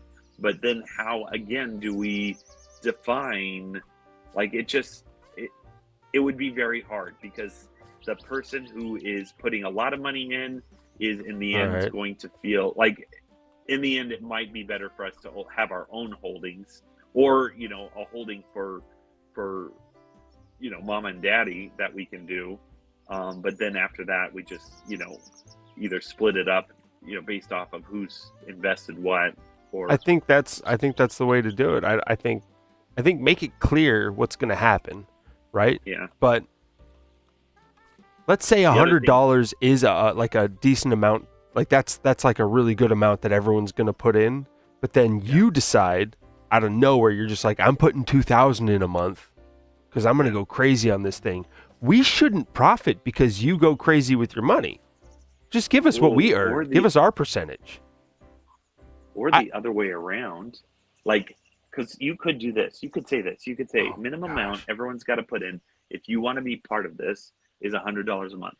Now, if I decide I want to put $2,000 a month in, I can do that, but I should not be bitching and complaining if I decide to do that, because we agreed that 100 is what is required. If I really want to make a bunch of money for myself, then I don't use Faber One Holdings. I go off and do my own side thing on a different company. Dude, yeah. My own company, so it's a set income, and you can actually invite anybody you want. That way, there's no, because like family, you can fudge it a little bit, because we want to help out mom and daddy and that kind of stuff. Right. And we will, like that's our main goal. Because that's the main goal, yeah. But just have a set. Downside, okay. So no, I just want to throw the other downside because I like this. You've helped me in solving problem number one, right? Problem number two is if we do this now, the four of us. I'm saying for now the four being the kids, right? Yeah. I'm going to assume mom and daddy don't want to do this, or they'll reap the benefits, but they might not necessarily pitch in, right? Right. At some point, oh, dude, you died. Nah, I did it on purpose. Okay. At some point, we're going to start having yields so great that that we'll be able to retire when we, get old and, live happily ever after without having to work. But then our kids will be the ones who end up receiving this kind of money without working for it. And we kind of know what happens to kids who end up getting free money without having to work for it, right? So, because that was my original idea, is that if you set up something like that, and if we set something where we say like forever and always Faber One Holdings will always put like a third or half or whatever, we choose a number of the dividends goes back into the pool, so that the pool's always growing, so that when in 2050 or 2060 when we all retire, the pool would be able to afford 4 kids to deal with retirement. Well, then if each of us had 2 kids, then we would need to have that pool raise up to 8 when they retired. But when we died, our kids are like, well, we don't want to wait till retirement because this isn't a 401k. This is just an investment, that we put into. So then all of a sudden we got kids who don't have to work because they got free money from mom and dad, So that's the other question, is how to deal with that, or do we create a legacy like that, or do we just say, all right, we're doing this for mom and daddy and for the 4 of us, but it's not going to be something that's legacy building. It's more of going to be something for us, and then towards the end of our lives, we're going to say, all right, I'm going to donate my portion to Change World Schools or to Red Cross or something. Honestly, I don't mind having a quote legacy, but I think focusing on the 4 of us so that we can, mom and daddy retire, we retire, but then like maybe having a I don't know what a trust fund is. I always hear it in movies and TV shows, but if you have something like that gets given to the kids when they're 25, when they're old. But I don't. So but I don't. But it's not like that still. Okay. I don't know. Like the only thing I'm thinking of is like with all these kids. I mean, these people that I know, sort of know, don't know them personally, Right. but you know, that are inheriting money. It's sort of like they don't seem prepared to deal with it, and so instead of doing something amazing and epic, they end up either squandering it or they end up doing something really bad with it. And it's Right. like, as far as legacy building and that, in that sense of the word, I at least want to build a legacy of hardworking kids who would do good in the world. Right. So, So this to is what continue building this, tools or whatever. Go ahead. Yeah. this is what always confused me, because I don't think it's the money that makes the kids weak. I think it's what the parents allowed the kids to do that makes them weak. Right? You let them sit at home, you let them not do anything, but you have all these resources. Freaking fly them out to the jungle, let them live in the jungle for 3 days, let them realize what it is to actually survive, and all the time you can have a drone watching them. So if shit does go down, you can keep them from actually dying. But you give them that sense of like, I have to do what I have to do to survive. There's no option other than that. And then you send them out to the workforce. You make them start in the mailroom, or you make them go out and build houses with your dad. You put that work ethic into them, and you don't just pay for everything they need. You don't give them everything they want. I know it's what you want because you love your kids, but if you can have that military dad mentality, and then at the end of the day, you hug them and tell them you love them. But don't give them everything. Give them what they need, and then when they're an adult and they know what it is to work hard for what they need, and they know what it is to build something from nothing, then you give them the 25 grand and you let them build something with something. I don't know. I completely agree with you, but the people who are involved in this conversation right now, Yeah, are people who have never had kids. It's so easy. Why don't people just do it? Just don't give your kids everything that they want. And I mean, I say that, but then at the same time, I'm thinking of these two in particular, these two orphans who were speaking English to me, right? Yeah. And so already it's like my heart is just melting, and I'm picturing them as like my little son and my little daughter, and I'm thinking, oh yeah, this is all I have to do is go up to them, to their face, their poor, sad, tearful face, and go, no, you can't have everything, even though you lived a sucky life already because your family abandoned you. But now your new dad. You see that poor kid crying there right now? That's gonna be you in 5 minutes. Right? Like, oh shit! Like, I don't know if I could pull that one off. It's true. And it's hard to say, like, even with my own, if it wasn't adopted, like I just don't know, like, how easy or how hard that would be. It's obviously the answer we see I mean, I don't know what you're thinking, but I'm thinking of Arlen and, Zach and that. And it's like, at the time, I think about Jeff Bezos and Elon Musk and the way they treat their kids. I mean, it's not like they don't give them anything, but they don't give them cell phones. They don't let them watch TV whenever they want. They don't give them the stuff that most kids have nowadays because they know it's extremely unhealthy for them. Yeah. Okay, but that's because they want their kids to live a healthy life. Like, right. So what if I became? I just don't know. Like, what if I maintained this mentality and I became a billionaire and I had kids? And I was like, you're going to go to Serbia and fight with Serbian boxers because I want you to be the toughest dude ever. You don't get to have $1 billion unless you're the toughest dude in the world. I don't know if I would or if I could, but it feels like Elon Musk and Jeff Bezos have an inkling of it. So if someone has a stronger grasp on it, I don't know. So I think of Arlen, who I think of as a badass, right? Yeah.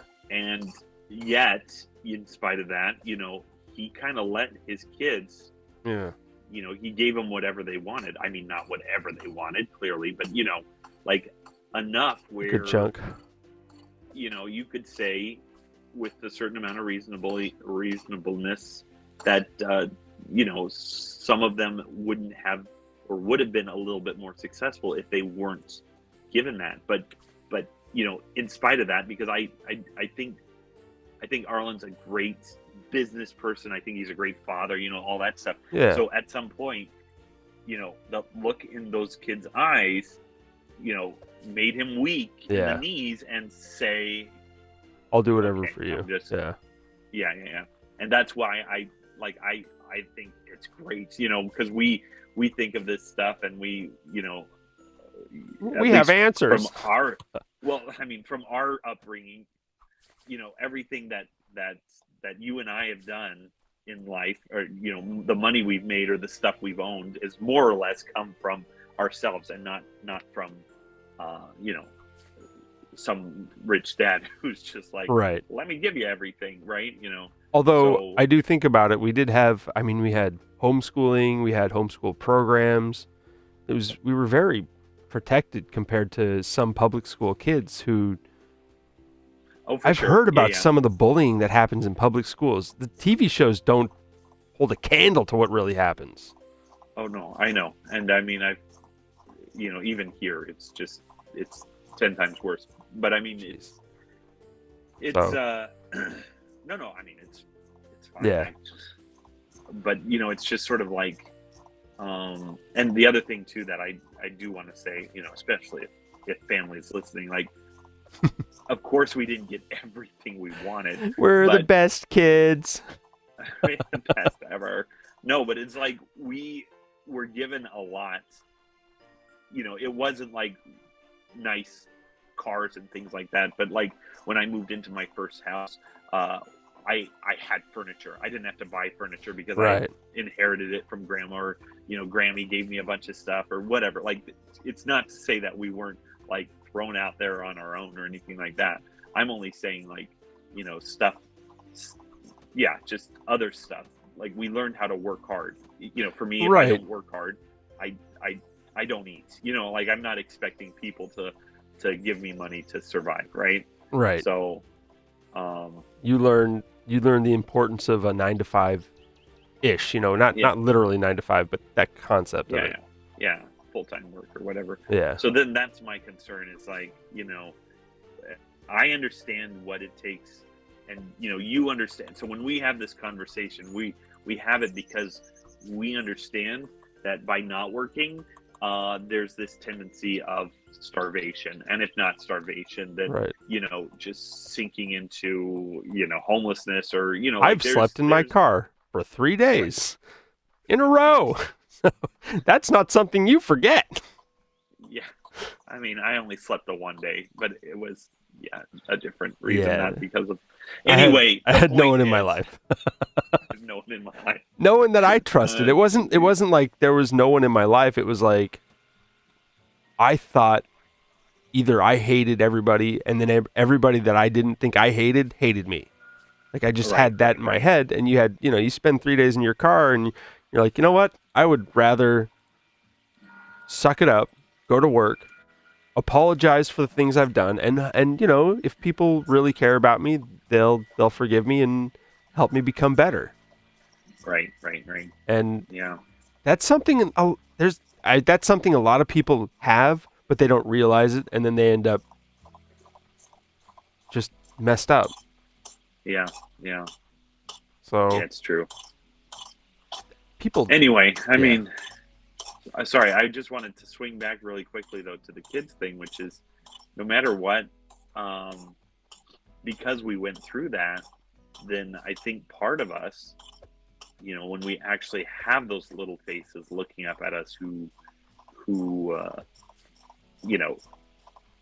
rely on us and are children, right? Like, I mean, yeah, from what I understand, once you have them, it's like there's nothing quite in this world that you'll ever love as much ever again. yeah, And so then I think it's going to be hard, because then, because we've experienced that, then part of it, like, for me, okay, I never lived in my car, but, part of me, it's going to be like, well, okay, I don't want, to spoil them, but then the idea of teaching them to invest and maybe helping them invest a little bit, so that if they want to be a teacher or an artist or an actor, there's not going to be a parent saying, no, you can't do that, that doesn't pay well, because you've already invested in yourself, then you'll be able to do that stuff and Yeah. not worry about your 9 to 5 job.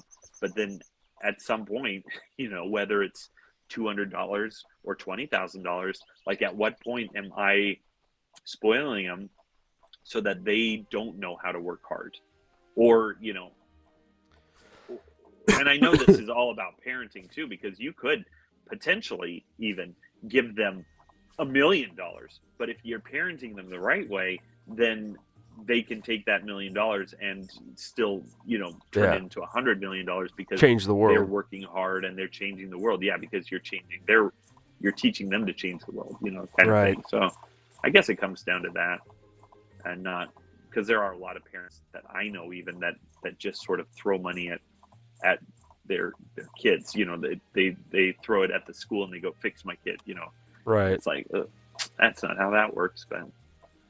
But that's the crazy thing too, is like, I don't think anyone, and I'm not going to use names or anything, but I don't think anyone in our family, our extended family, is a good or bad, a great or awful, I guess, parent or child. Yeah. But between all of us, there's so many variations, and I don't know if it's not enough focus on one kid or too much focus on the other kid, but it's like you have golden children, you have black sheep in almost every single family. I guess so, but then, okay, let's get a little philosophical, okay? Okay. What do we call golden children and what do we call black children? Because honestly, Okay, monetarily successful, married children, that kind of stuff. Normal stuff. Okay. Not like, he's transferred into a woman and he's special now. No, I mean like normal successes. See, and okay, because if you asked me who is the golden child of the Faber clan, our the four of us, right? You. You know who I would have chosen, right? You. Yeah. Yeah. And I mean, Most I was would. thinking about that. Most would, because I mean, let's face it, who doesn't want to be me? Okay, but seriously, I was I was reading Fox and Socks today. Oh man, the inspiration! I tell you, it comes from everywhere. All right. Yeah. Do you remember anything about Fox and Socks? I remember I really liked it, but I don't remember. I remember just the fox and the socks. Were there different colored socks and different colored foxes, or? No. It's Okay. all about rhymes, right? So it's Fox and Socks and Knox and Box on Right. Fox and Socks. And it was just all about, trying to get through it without, messing up. Anyway. Right. Okay. So in this story, the cool, awesome guy is the Fox and Socks. And he's the one who can do all the rhymes, who sucks, Sue sucks. Who sees, who sews, who socks, Sue sucks. Anyway, and then the one who's the idiot is the Knox. And he's the one who's always complaining. He can't say, I can't blab such blubber. My tongue isn't made of rubber. Right. So he's the whiner, right? And during the story, the fox owns socks, right? Fox and Socks. And the Knox has a box. And I'm reading this story and I'm looking at this fox guy, and he's the cool guy, right? He's the one everyone wants to be. Yeah. And the Knox guy is like the guy no one wants to be. And I'm like, why is that? Because, the girl that's reading the story, she reads very slowly. So I get time to process this whole stuff. Anyway, it's like, all of a sudden it dawned on me, and it's like, this guy is a golden, quote unquote, golden child, because he's a quick talker, because it's the attitude. It's all about the attitude. It has nothing to do with, like, if you looked at it from a monetary standpoint, owning a box is going to be more worthy than owning a pair of socks, right? Right. So it wasn't anything about what he owned or what he did. It was all about this swagger, mentality so to speak. he carried, or this swagger. Yeah. And then it was just sort of like, what did he really have? And at the end of the whole thing, the Knox throws him in a bottle and is like, all right, see you later. And he's smiling and happy because he ended up, winning, right? Right. Whatever the thing was. So anyway, so it got me thinking. It was like, what do we define as success? And just because someone's a quick talker or, Right. has a plan or whatever, that doesn't make them a golden anything. That just means that that's their personality. And I mean, it brings me back to this conversation I had with Rachel. I remember, cause in my mid 20s, I was, from my teenage years to my mid 20s, I was pretty much the biggest ass that anyone could have conjured up. I think Arlen beat me for a few years, but really, I was pretty. Yeah, I know it's surprising. If I could describe it in one word, elitist. Elitist? No, that's an understatement. Generous, kind way of defining what I was. So, anyone listening, if that helps paint a picture, that's yeah. Let me just say, I've been a blue-collar worker most of my life, and the way you talked about blue-collar workers back then, I don't know if I told you this, it infuriated me.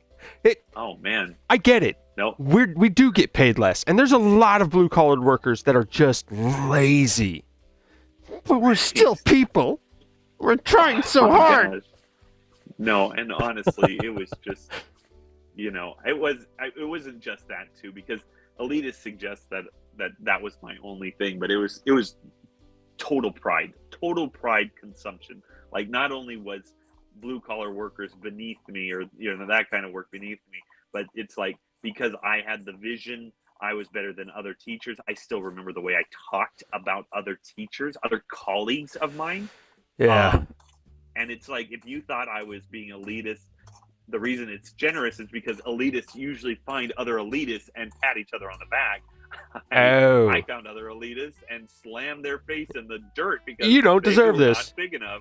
Yeah. Right? Like, I'm pretty sure if I had met Elon Musk at that time in my life, I would have been like, so are you happy with the terrible life you're leading? Because you're kind of screwing up, like. You could do better. Look at me. You could do better. Look at me. I mean, come on. So, but anyway. I think, okay, when I say. Sorry, I just want to. Go ahead. I just want to finish the whole point of that was to say that I talked to Rachel, who I valued her opinion, and she was one of those few people that I thought like I never thought I was an elitist, right? I thought I was noble or whatever suckers do to think up stuff. But I remember telling her how something along the lines of how disappointing it was that I had a brother who was still living at home, because I think Abigail was living in Hawaii at the time, something like that. Yeah. And so I had made that comment, and I mean, she was the first, not the last, but definitely the first to bring a little humble pie to my life. But I said that about you, and she said, I lived at home until I was 35. What, and what, kind of thing. And I was like, and I mean, it was the beginning of this journey of like, just because you decide that living at home defines your success or failure, or just because you decide you're married, or because you decide what kind of monetary success is success. Because I know plenty of people back at home who make way more money than I do, who are in extreme debt because they don't know how to control, when enough is enough, right? So all this definition of success gets blown out the window, and all of a sudden the golden child or the black sheep is thrown, like, as far as what the definition is, it's thrown to the wind again, because now we don't know. Because if monetary monetary success isn't so well defined, and nowadays with marriages going awry, and you see a lot of people who are quote unquote happy in their marriage, but I mean, like Grammy and Pap, they stuck it out for years and years, but how happy have they been during that marriage? Right. I'm glad they're still together and everything, or that they got married, because I get to live. But like, yeah, I look at that marriage and go, gosh, I want one of those. No, not at all. Like that's not something that looks appealing to me. And the divorces that have happened even within our our family. family. Yeah. It's just sort of like, you can't necessarily define marriage as a success because that's not necessarily true. So, again, what brings you back to the golden child and the black sheep? That's it. I'm done. You can go say No, what I you were going to say before. I do appreciate it because, I mean, a lot of when I say, golden child and black sheep, it's partial self-deprecation, but there's a part of me that takes pride in being, I'm not like the rest. I don't do the normal thing. But realistically, when I say golden child and black sheep, what I really mean is the ones with motivation, the ones that know what they want, know how to get what they want, and then fight for what they want. And I know what I want. I don't know how to get it. I know how to get some stuff, but it's not necessarily stuff I want. And then, there with relationships, it's like, I know what I want. No, I don't. I don't want you. Yes, I do. Ah! I get that part for sure. I mean, Yeah. I don't know. I look at you and others in our family, we got pilots and electricians and people in LA trying to live their dream, and it's like I never had the guts to go for something like that. okay. Never had the Oh, motivation and to focus on it long enough to actually succeed at it. so, okay, this actually leads me to a question that I kept meaning to ask you, but then forgetting to ask you because we get caught up in this stuff. So, the plan that I have been sort of building, but in a passive kind of way, because I don't want to ever pressure you. Mhm. But the plan I've sort of got in the back of my head is that you're going to be moving to Bulgaria this summer for a year. I But I want don't to, know. but I'm Yeah. also really scared because Oh, yeah. I want to get a job and I Yeah. don't speak the language. Well, you've got a job. I mean, there's this company over here that's definitely willing to sponsor you, Yeah. and I've the worked boss for is a family bit of an members that are asshole. much less stress filled than you are. Like Daddy's not great It's with true. money, but at least when I asked for money, he gave it to me, and I just It's true. You- okay, that's sorry. fair. All right, that is fair. That is fair. And I will say this too, just as a backup, even though I really I hope you would work for Change the World Schools, but I got two ideas as backup. If you're just like, no, I'm willing to come and help, maybe, but you just would not want to be put under that kind of constraint, because Right. I get it. But the two ideas I had was one, Danny and I are trying to start a second business where Danny's really going to be managing that business more than I am. I'm just sort of going to be using my connections with the school, right? Right. But the idea is that we use that business to make money. So it would be building stuff and building houses. He wants to build Okay. unique things, like a submarine turned into a house, or Oh. something like that. Like, he wants to build those for Airbnbs around Bulgaria. Oh. Yeah. It's kind of So cool. he's looking for land that's pretty cheap, and because things like that, ships or submarines, or I don't know, he's got a couple different ideas, but because they're not officially houses, then it would be a lot, like, we wouldn't have to develop the land necessarily, so it'd be pretty cheap to build them. Okay. So anyway, that's one idea, and he he was saying something like, because he wanted to add another partner to that business, and the partner was like, well, what does Andrew offer? Like, is he going to go out there and work? And Danny was like, yeah, sure. And I was like, I am hella not. Hello? I'm not hammering a single nail. I'll come out and observe you and manage you if you want me to do that. But I am not, that is not my skill set. I'm doing this because the school needs companies to invest in that are safe. And when you're Right. starting your own company, then it's a pretty safe investment, Right. So anyway, we've talked about that a bit, but then, maybe that could be something where you get involved. The other thing is possibly coming as a missionary over here. So then, Hmm. uh, because the cost of living here is so low, you could get a missionary visa, and then unofficially, the way you're making money is through donations.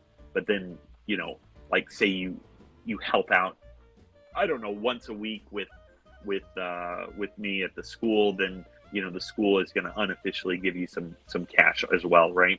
Or maybe the church will have some work for you to do, like cleaning windows or whatever. Or Stoyanka's always got connections, right? So Right. you'll always find unofficial work where you get some cash for that. So Okay. but then officially you'll just be a missionary as far as the government goes. So The other thing is we've lived Yeah. together before. Yeah. Mm-hmm. Cool. You had a lot of you- fun with that. I did, and I mean, I thought about it too, because this, with the apartment that I live in. Mhm. I don't know if it would be something that we would be comfortable with, because like if you're staying in the living room, like would you be okay with that? Is that something that you feel like you could be comfortable with for a year? I think I could handle it. Okay. Um, I got real comfortable real fast last time, and I don't want to cause problems. I don't want you to be like, I can't believe he's, I don't know, Oh, and whatever it is. I get that, but again, like mid-20s, I was definitely a complete asshole back then. So, and I was also a perfectionist. Like the first year before I moved in with you, that apartment, like I would vacuum after I came in from the apartment, so that the rug was perfectly aligned. Like that was the way I lived. Yeah. And now it's sort of like, I mean, my kitchen's a little bit of a disaster, and I am playing a video game. So Okay. it's like I should clean up. And if you lived here, I guess I would clean up more, because that would be part of your living space, right? But since we lived together, I lived with Abigail. I remember when I lived with Abigail, she started pulling shit that drove me crazy, that reminded me of you. And it was like I was going to do the same thing to her that I had done with you, which is sort of the passive aggressive, I'm not going to say anything to you, I'm just going to I'm gonna talk to your mom. yeah, and or do whatever I can to make your life a living hell. Right. And so and then with her, somewhere there was a pastor or someone that was saying that your family members that you live with, they're preparing you for how you're going to be in a marriage. And at that time I was like, oh, is this how I'm going to treat my wife one day? Is that I'll just Right. passively aggressive, or call her mom and be like, so your daughter doesn't really know how to take care of herself, could you call her? You Like give her. that. Just let me know some stuff for. So I mean, with that, I remember like stomping off to my room and doing the passive aggressive thing, and then just coming out, and I was like, look, I'm going to yell at you for a minute because I'm really upset, but I don't want to go to bed like upset. And so Right. and then we dealt with it. So it I like to think it's better. I know that there'd still be some probably some friction, but the thing is too that you could. Okay, so if you're staying with me, then you'd be staying for free, like, or whatever, pay $100 a month. I don't know, like it doesn't cost a lot to live here, right? Okay. So that would be fine. But then the other thing is that we could be keeping our eyes open for another place for you to rent out, right? Oh yeah. And the place I'm living in is considered luxurious, right? And I'm paying, Weird. including the garage, I'm paying $350 a month, right? So Wow. Wow. Do you know what rent is here? Yes, I do. I do very much. So when you hear me arguing with Grammy about how I really don't think I'll be moving back to America, there's a very, very specific reason for that. And cost of living is one of them. So Holy. anyway, That's Yeah. crazy. So anyway, yeah. So Sorry, mom and daddy are walking through. All right, oh no, I'll let them out. Okay. I will. Love you guys. Andrew, Abigail, and Mama say hi. Oh, Abigail and Mama. All right, awesome. I will send them a message sometime. Honestly, every time I hear, and it's usually in my own head, just me going, I can't believe you live at home still. Can't believe you live with your mom and dad. You're 35. You fucking loser. I always look back at myself and I'm like, I'm saving at least $1,000 a month. Yeah.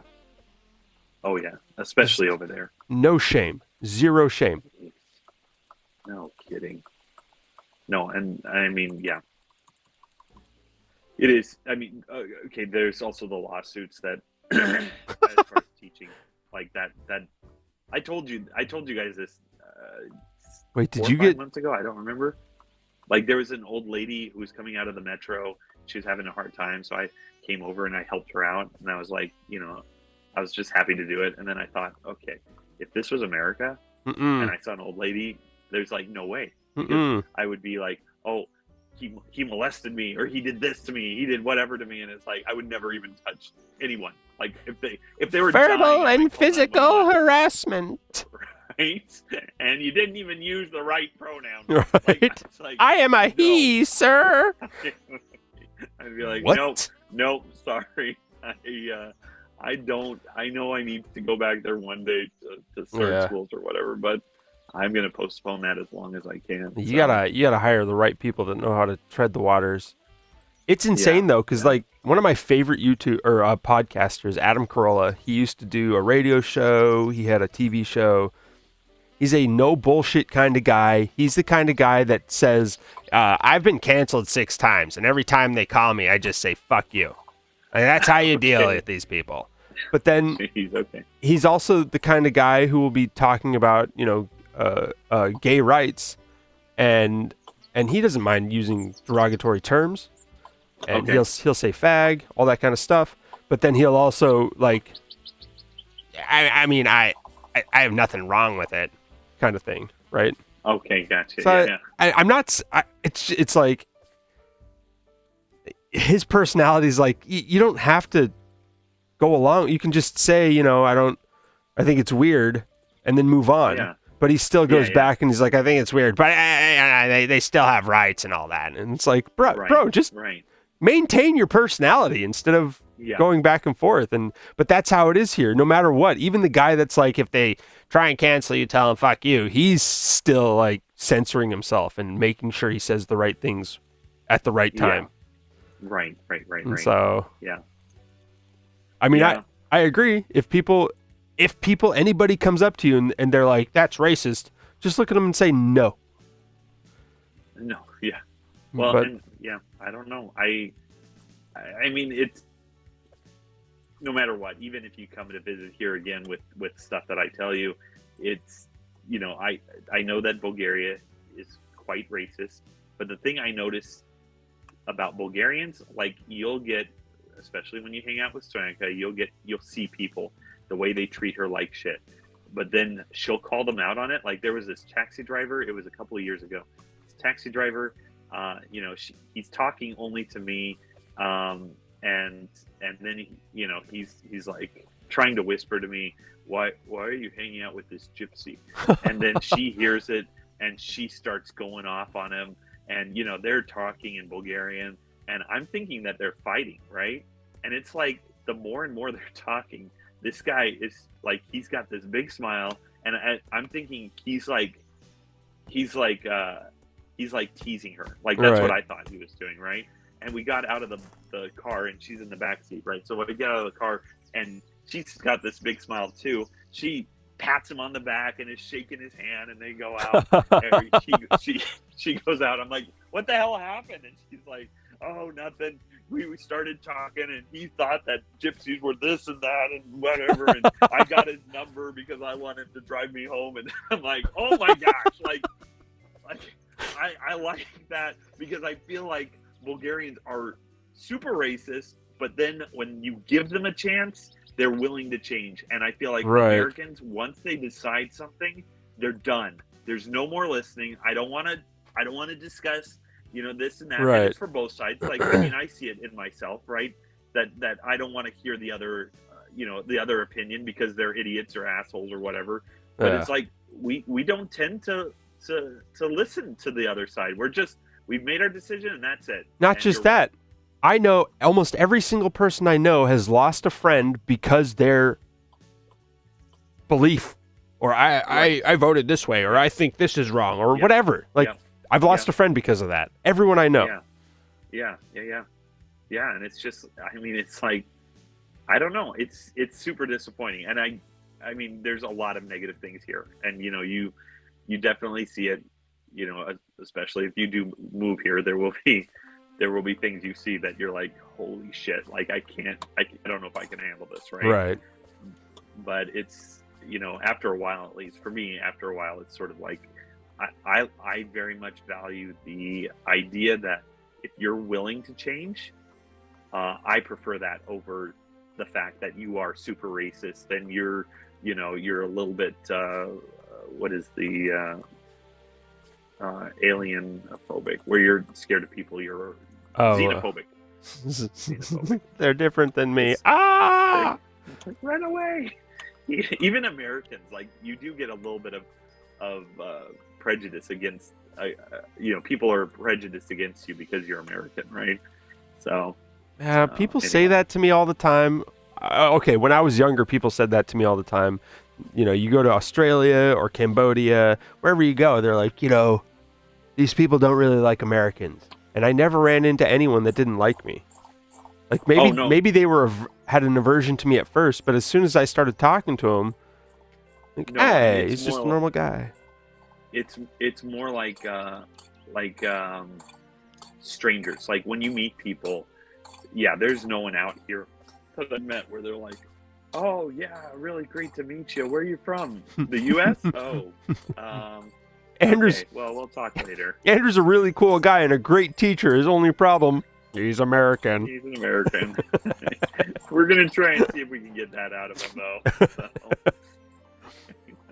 We're gonna gentrify this American idiot. It's more like people that, like, if I'm on the road and I happen to be talking, I try to keep my voice down, because the first couple of years I was here, if I was talking in a normal voice and people heard my accent, then they might use that as an excuse to be like, to feel like they could shush me, or something like Right. that.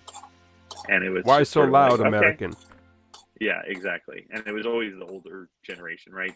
Younger people adore Americans and Western Europeans. So, you'd be good with people under 30, right? You'd be adored by them. But anyone over 50, it's kind of a dice roll at that. So, anyway. Did you ever just talk with an accent to try and, like, not a Bulgarian accent, but like something they might not recognize?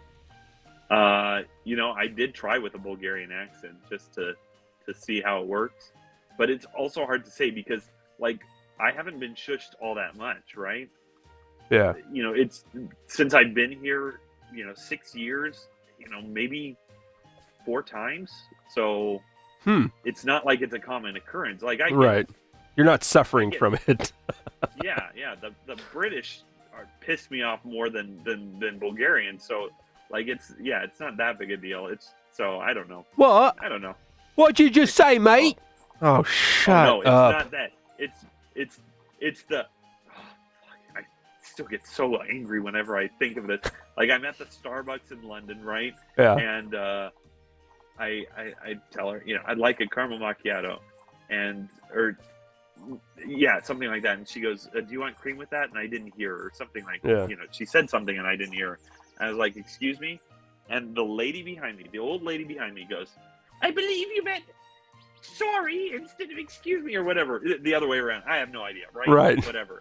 And I turned and looked her in the face and I said, no, I meant sorry. Like, I'm like, how dare you No, try I and meant what I correct said. me? Yeah. Get out of my face. I do believe. Oh, man. Okay, I totally get that. Like, if I say tomato and they go, "I believe you mean tomato," like, no, you know what I meant. So shh. Yeah, exactly. And But I'm sorry. I know that my country does this probably to you guys all the time, but I speak the way I speak. You speak the way you speak. Do not try and correct me, okay? Just leave me alone. So, right, if you know what I meant, Yeah. we live in a big world that everybody can see. It's not hidden anymore. Yeah. Because if you really want, I can bring out the Bulgarian accent and they mess up English, okay? There I want was, coffee. No. I would please like a cup of coffee, I think you meant to say. No. Coffee, Savages. Jeez. There was this one interview I saw. Do you know the Graham Norton show? Yes. He had on a couple of the Harry Potter characters, Yes. the less known, and then they had a pop star on, this chick who was like 18, just a child. Okay. And the pop star kept saying like, so like I'm like trying to go down and like figure out this like thing, and this short, I mean, she's probably in her 50s, but she kind of looks like she's in her 70s. Okay. Chubby older lady, one of the witches in Harry Potter. Every time this girl goes, she says like, she goes, it's not like, it is. And she's like, oh yeah, no, okay, so like, not like, is. Oh my Don't goodness. think it, just say it. Right. It was such a good moment because I don't like people correcting me, but I don't. Oh yeah. I try so hard not to do that, not to or like or just Say use that, words yeah. to fill it. I try and pause. I know I'm not good at it, but Yeah. that was a great moment for me watching that. Oh man. That is awesome. I love it. Oh yeah. Jeez. Oh my goodness. Yeah, I don't know. And I try not to use like, because when you're teaching kids English where they can barely speak English and you're saying, okay, so it's like, even using it in that sense, Right. they're translating in their mind like, as in they like something, and so It's nice. then they're lost.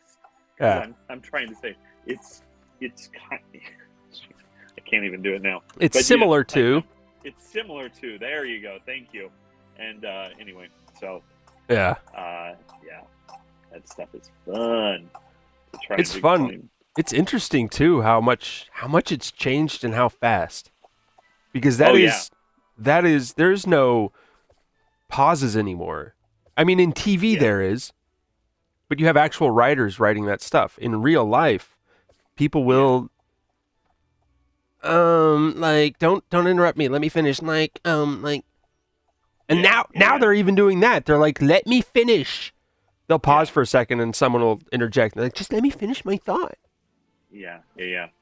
You know, the other interesting thing too is that in Bulgarian, and I'm guessing other languages that are, lesser known, it is not okay for you to make up stuff. So, like, I tell the kids the story of Vaskrask, right? Which is the basically I saw the word backpack, and I was new to Bulgarian, so like I read Bulgarian everywhere I went. And backpack, when they're all capitalized letters, have the letters that they're the same as Bulgarian letters, right? Yeah. So I saw backpack, I sounded it out, and all the letters in backpack sounded out in Bulgarian is Vaskrask.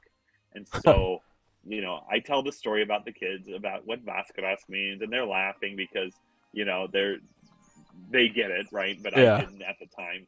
And then I told them that the way I end the story is I always say, I said, now whenever Americans ask about words that I know in Bulgarian, I tell them that Vaskarask means, backpack. And they get serious and they're like, it doesn't mean backpack. It means, Koche means backpack. And I'm like, yeah, I know. But I just tell the Americans that, it's Vaskarask. And they're like laughing and they're like, yeah, but it's not. it's Kluchar. And I'm like, okay, I know. I'm just joking. Okay. It's okay. And they're like, it's funny. But no, it's not. Like, they get so Yeah. serious and defensive. And so then the first time I did this, I told them, I said, Americans, and I'm going to guess like many, maybe English speaking countries, we aren't told that we have to defend our country's language. Like, if we make up something, hangry, I mean, that came out of nowhere, right? Right. Nobody cares. It's like nobody hears that and goes, yeah, but that's not right. We hear it and we're like, using it, like That's a good awesome. That's my new word. That's my new word. Any others, just text me. So anyway, but it's like, it's so funny because that is such Yeah. a thing that the English language does, which is probably why, British English, Australian English, like all these different versions of English are just way different, Yeah. So because we're willing to, or we're allowed to, I don't know if we're willing to, we're allowed to kind of make just changes to our language. Yeah. And at least Bulgarian. I really don't know about all the other countries, but Bulgarian, it's just like, it's a no-no. So I don't know. That's interesting. I wonder if that plays any role in how we act. Like, we're so willing to. I mean, I was thinking about that, like, because I was thinking, like, the number one country, obviously, for violence in schools is America. Yeah. But the number two, which drops drastically, like, I think ours, we're averaging like two school shootings a day now. I mean, I think that's where we're currently at as a country. Okay. And the next one down is like 10 school shootings a year is the one in second place. Jeez. Right? But it's Australia, I'm pretty sure. And so it's just like, what's going on? I mean, why the violence in these English-speaking countries? And I'm wondering if it's sort of like, because right now we have the mentality of whoever set up our language is not worthy of our respect, because we're going to just change it to whatever we want it to be, right? I mean, that might not be what we think of when we're saying we're going to change the language, but that's kind of our culture's mentality, which That's is interesting. Yeah. we get to decide our own fate as far as language, as far as everything goes. Whereas Bulgarians, my guess is that they're honoring their culture, because they're like, look, you said Vaskravsk and that's wrong, and it's funny for a joke, but it's wrong, and you're desecrating our sacred language. Right. I mean, more or less, right? We don't want it to change. Yeah. So then I wonder if that plays a part in the way we do things, in the way that we react to things more violently than other cultures, maybe. I don't know. Like, I'm using 3 countries as an example, right? So I don't know.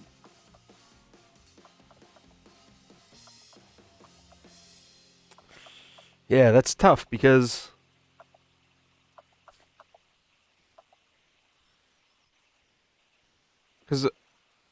on the one hand, honestly, what is language? Like it's constantly changing. We used to write S's like an F, but with an extra little curl at the end of it. Yeah. We used to use thee and thou all the time, and I do think that, like, especially in Shakespeare time, when I think the average person had a 1,500 words in their repertoire. 15,000. Yeah. And now we have 200. I don't know. Yeah.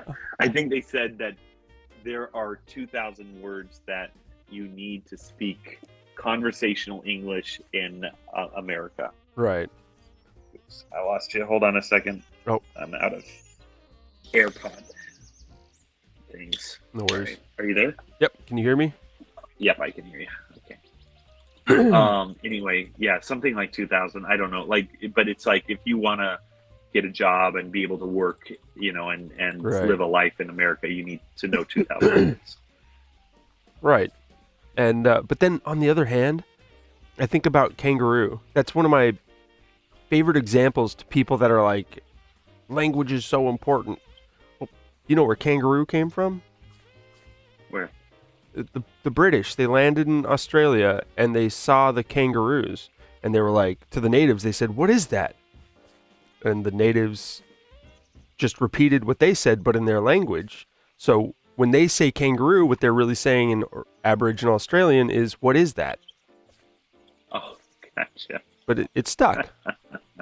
Yeah, that's funny. I didn't know that. Yeah. So I think about that, and it's like, so language is important to a point, but it does change.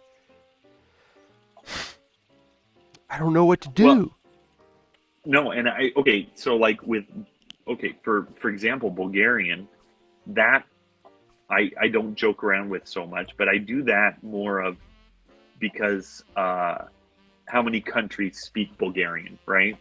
How many people in the world speak Bulgarian? So they consider it a valued, a culturally inappropriate thing to ruin their language because there's only so many of them that are around speaking it. So then it's like, okay, I completely get that, and I don't add that part to the end of my stories anymore because I know that if I ruin their language, then there's no one left to carry it on. Whereas, English is already a universal language to begin with, but then there's how many different, like there's at least a dozen countries that speak native English as their native language, and even India is trying to turn English into their official language or something like that. Like it's crazy the number of countries that use English as their native tongue, right? So then if we ruin it, if we Americans ruin it, and the Australians ruin it, like we won't all ruin it in such a way that English will be doomed forever.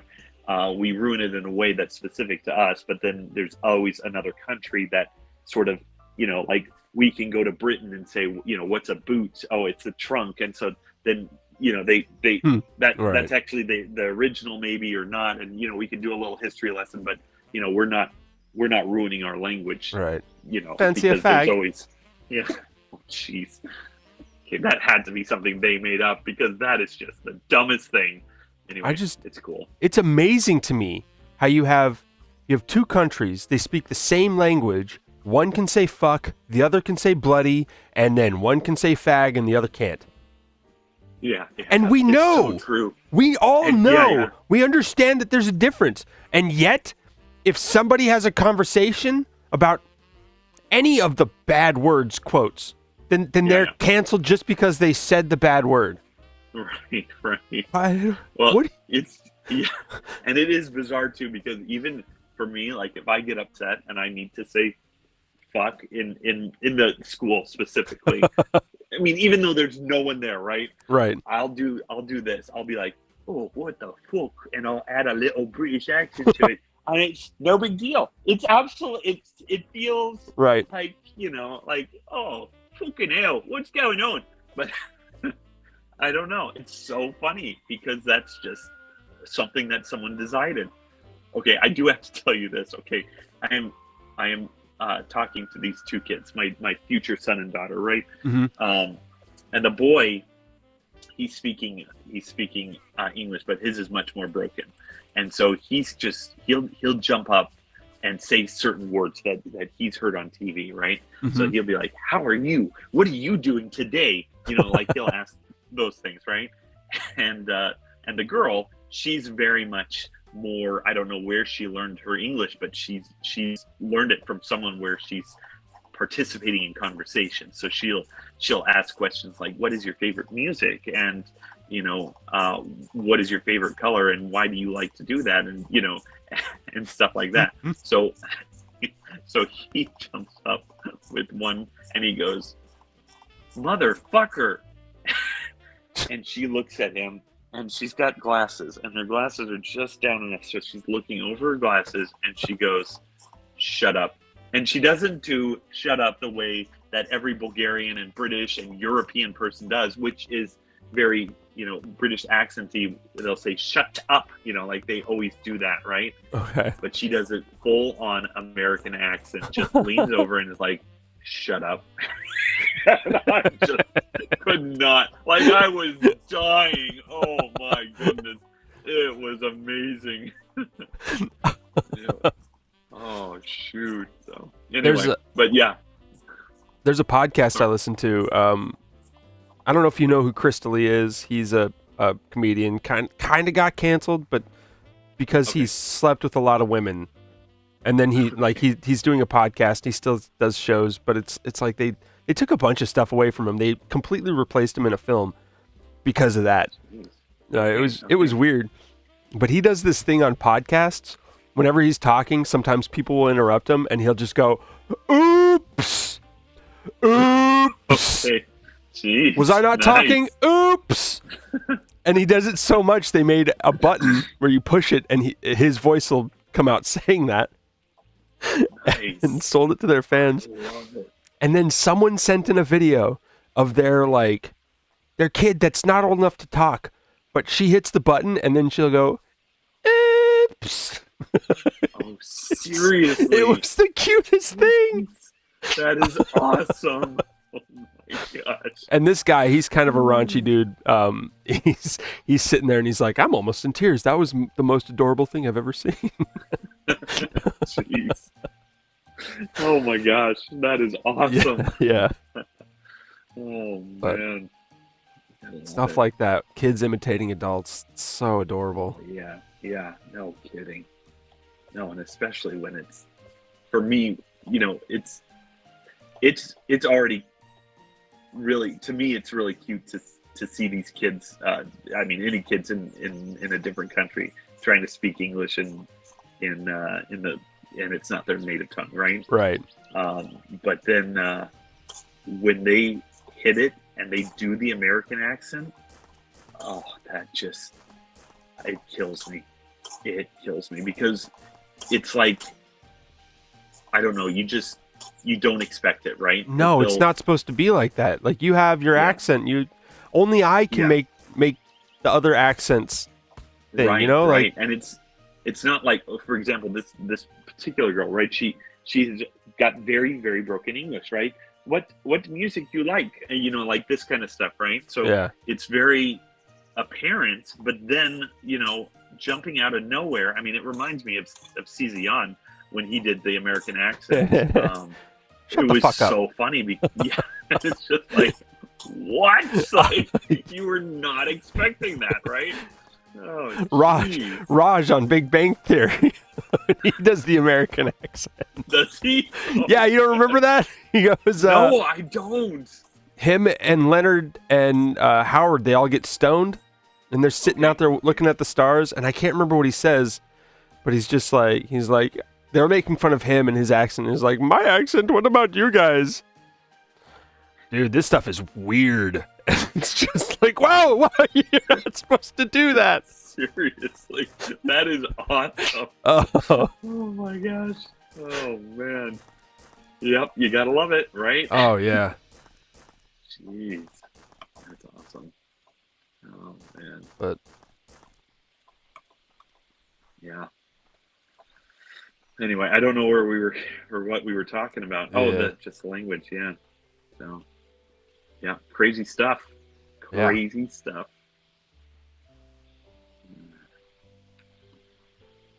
I think I'm finally ready to get some people. Oh my gosh, you don't have any people yet? Not a soul. I got green zombies rushing me right now. Shoot. I got like gray ones coming after me. Don't know why that is. Yeah, I don't know where they're coming from. That's crazy. I'm sorry. I don't know how they're getting inside my building. I thought I had enclosed the place. I think they're spawning in your building. No, I'm only like they're not supposed to spawn in those areas, right? Like within the green lit area, right? Right. I mean, for you, but maybe because I don't know. Possibly. Oh, maybe you're right. Maybe because I don't have people, and they consider the colony not a colony, and so they spawn in there. Because I'm checking the wall right now, And I don't think I've given them any place to enter. No access. Although there is a bit of a problem right now because I don't have. Oh yeah, you got this cleaned out. I don't have a way to enter. That's why. What? Yeah, you do the main gate. Yeah, but the main gate. Oh, it does. It does have a place to enter. All right, I got nothing. Maybe because I don't have my. Hopefully. Yeah. If they made it so that they just spawn in other people's territories, they're not your zombies, but they just spawn in there. They won't chase you. They might Unless you get too accidentally close. kill your- Yeah. Jeez, that'd be fun. Fun. All right. Well, I think I'm gonna build some people. Then build some people. I'm gonna hire some people. You're Whatever. sounding real European right now. Yep. Oh man. Just build some more servants, damn it. Oh, okay, so I'm playing this game. Okay, this is a new game that I'm playing every now and then. I haven't the last couple of days, but not RimWorld, Songs of Six. I say RimWorld because I was looking at it and it looks a little similar to RimWorld. I don't know if you ever played RimWorld. No, I always RimWorld. I always wanted to. It kind of felt like a little bit of Factorio mixed in with some like civilization Right. aspect. Yeah. So when I saw it, that the graphic look of RimWorld is like, oh, I'm not interested in that. Right. But then I found Songs of Six. I got the demo version of it, Oof. and it's like RimWorld, but the idea is that with Songs of Six, you should be able to create an empire of multiple cities that are trading with each other and stuff like that. I don't know how that's all going to play out because it's still in early access and I don't know if all the pieces are available. But basically, I've been playing this game, and one of the things that you decide is law, like what kind of rules, like if somebody breaks a rule, what do you do, right? Yeah. And you've got a couple different options. Like you can execute people, you can exile them, you can just put them in prison, and you can make them slaves. And I come up with the perfect law and order system because I did what our system is like. I mean, what the American one is like, which is lots of prisons, and then they just wait until their term is complete, and then they're free, right? Right. And so I did that for a little bit, but it's like every prison costs money, and the prisoners do nothing. And so then I started making them slaves because it's like, well, at least contribute to society while you're, waiting out your sentence. And so it was epic. I mean, humans don't tend to like slaves, but I shit, got you a get done perfect with slaves? system, Woo! right? And it's like, you deserve it. We're not racist or sexist or anything like that. You did something wrong, and now you have to pay for it by working for free. Yeah. So there you go. It was it's a perfect system. I like System. how people will be like, how did the Egyptians build the pyramids? It must have been aliens. Yeah, or they just threw human pain and suffering at it until it was done. Until it was done. I mean, that's how most of those ancient wonders were built. It's incredible what you can get done when you don't care about a certain portion of society. Right? Oh, man, seriously. Great Wall of China. I mean, those Chinese, believe me, they were, I think to this day, still the most racist in terms of genocide. Is it genocide where you kill a race of people? Yeah, but they didn't, they didn't, okay, so I think... Throughout history, history. I think the reason more... the others are seen as worse is because they were just killing them indiscriminately versus China, who was using them as just a labor force. No, I mean, yeah, there was that, but China in general, their history has always been that they were way more racist than anyone else. Anytime they Koreans or Huns or anyone, they would they would kill them, and I mean, or enslave them or whatever. But they were very racist people, and I think to some extent a little bit today too. I think the only reason that they never really got called out on it is because in ancient times, you know, it was kind of okay to be xenophobic, because usually if people came and they were different colored or different whatever, you're protecting your culture. They were out to kill you. So you killed someone with round eyes because that was a safe thing to do. So, yeah, you kill them before they kill you, kind of thing. Yeah. So I think, I don't know. I think another part of it, it's like, you know how there's a ton of black on black crime, right? Like, right. That's... Yeah. I think one of the reasons that's not noticed as much is because it's black on black. It's Chinese on... Not Chinese on Chinese, but, you know, they kind of look similar. So we're just like... We're racist enough that we don't consider that racist. Yeah, let them work it out. Asians, they're probably brothers, right?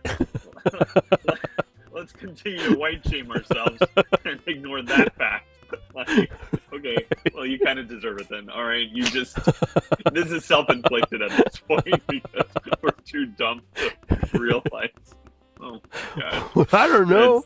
I thought it was just a father punishing his child. Right. He's Korean. I'm Chinese. What's wrong with you? Dude, I had a friend named JJ back when I was in YWAM in Hawaii. I had no clue about other societies. I hadn't left the country yet, so I didn't. Okay. I think he was Chinese, and I don't know why, I always said he was Japanese, and every time I did, he got pissed. Be like, I'm not Japanese, I'm Chinese. I'm like, I'm sorry, man. What's the difference? And that would make him even more mad. Oh shoot, yeah. I didn't understand. I didn't grasp geography and societal differences, that kind of thing. Yeah. And so he would get pissed, and it just didn't make sense to me until I started learning about the differences between Chinese and Japanese culture, and that brought along all the the holy shit, you guys are so racist kind of thing. Yeah. So that's funny. Yeah. What was really fun was there was last summer I was I had done the summer camp at the school, right? And there were I had lots of kids for the elementary, but there was only 2 kids for the middle school. And so, you know, I would get all the work done that their parents wanted, but then, you know, a lot of what the parents were wanting was just the kids to be talking in English. So we'd have just, you know, casual conversations. So one of the kids was Vietnamese, and one of the kids was Kyrgyzstani. And so we ended up talking about cultures, and because I would joke with the Vietnamese girl a lot and say, so in China, you know, so how do you say hello in Chinese? Because I know that especially in Vietnam, I mean, there's a lot of Southeastern countries Southeastern Asian countries that hate that, right? But I know in Vietnam, they are considered the most patriotic country in the world, right? Oh, didn't know that. Yeah.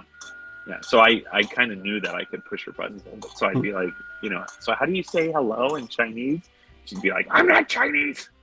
so anyway, and then the Kyrgyzstani girl, we'd end up turning on and be like, so how do you say hello in Russian? And, you know, because Kyrgyzstan is right next to Right. Russia, and they have the same accent and everything, right? I mean, so anyway, they'd get angry, and then I'd be like, hey, you guys, you can attack me too.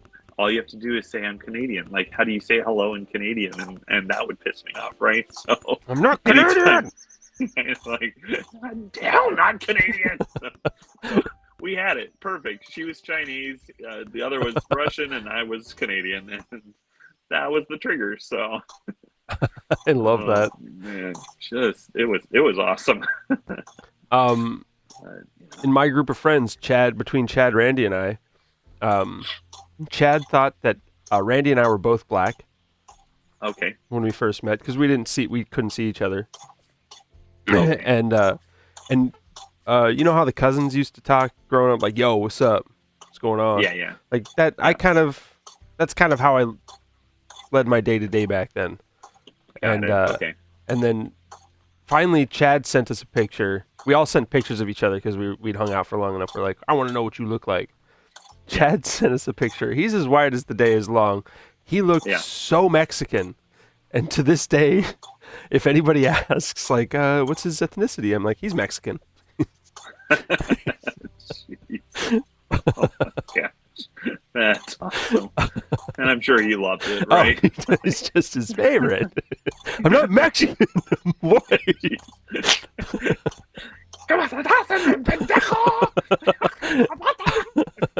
Ay, caramba! He needs to come up with a couple of Spanish phrases where he just loses it. I'm not Mexican! What are you,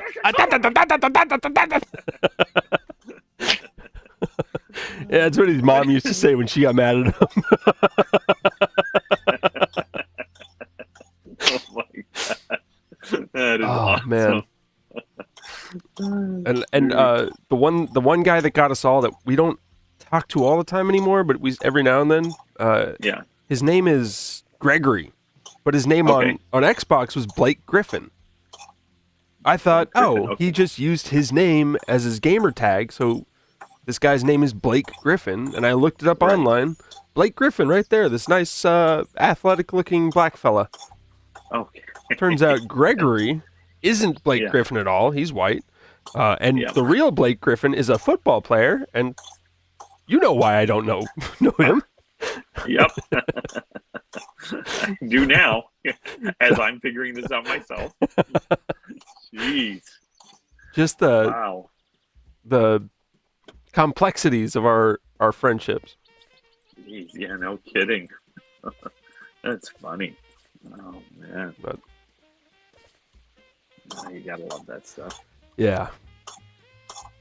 I mean, not miscommunications, judgments, I guess. Not cruel Yeah, or but mean. prejudices. Yeah. But even then, it's not like I didn't think less of Chad because I thought he was Mexican, and they didn't think less of me because they thought I was black. It Right. It's you talk this way, so you are this way. Well, Right. Yeah. Which is, I mean, I think that itself makes it like it shows what true prejudice is and what it means to be lighthearted. Like if you started being treated differently or whatever, then, yeah. fine. But otherwise it's like, yeah. It makes me wonder what this whole anti-racism movement is actually doing to society. Because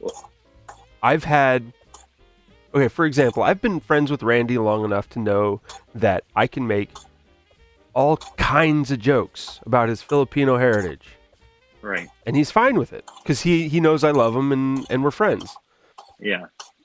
But if I made a new friend, like I remember meeting Carl Whitakay, this huge black dude who was so much fun to hang out with.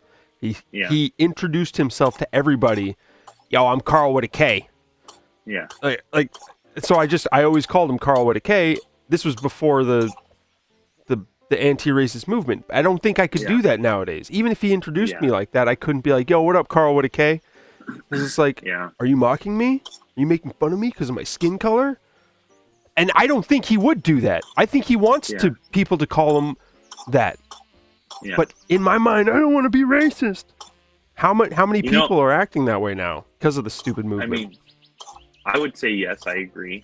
But having gone to Texas with Yuka, I don't think she felt like she was being discriminated because she didn't understand anything that any of them said. But I felt like people were really, really racist to her. Rude? Really? And yeah, like extremely rude, very they would say things like, why is a guy like you hanging out with a Chinese lady? Jeez. And I'd be like, she's Japanese. Thanks for asking.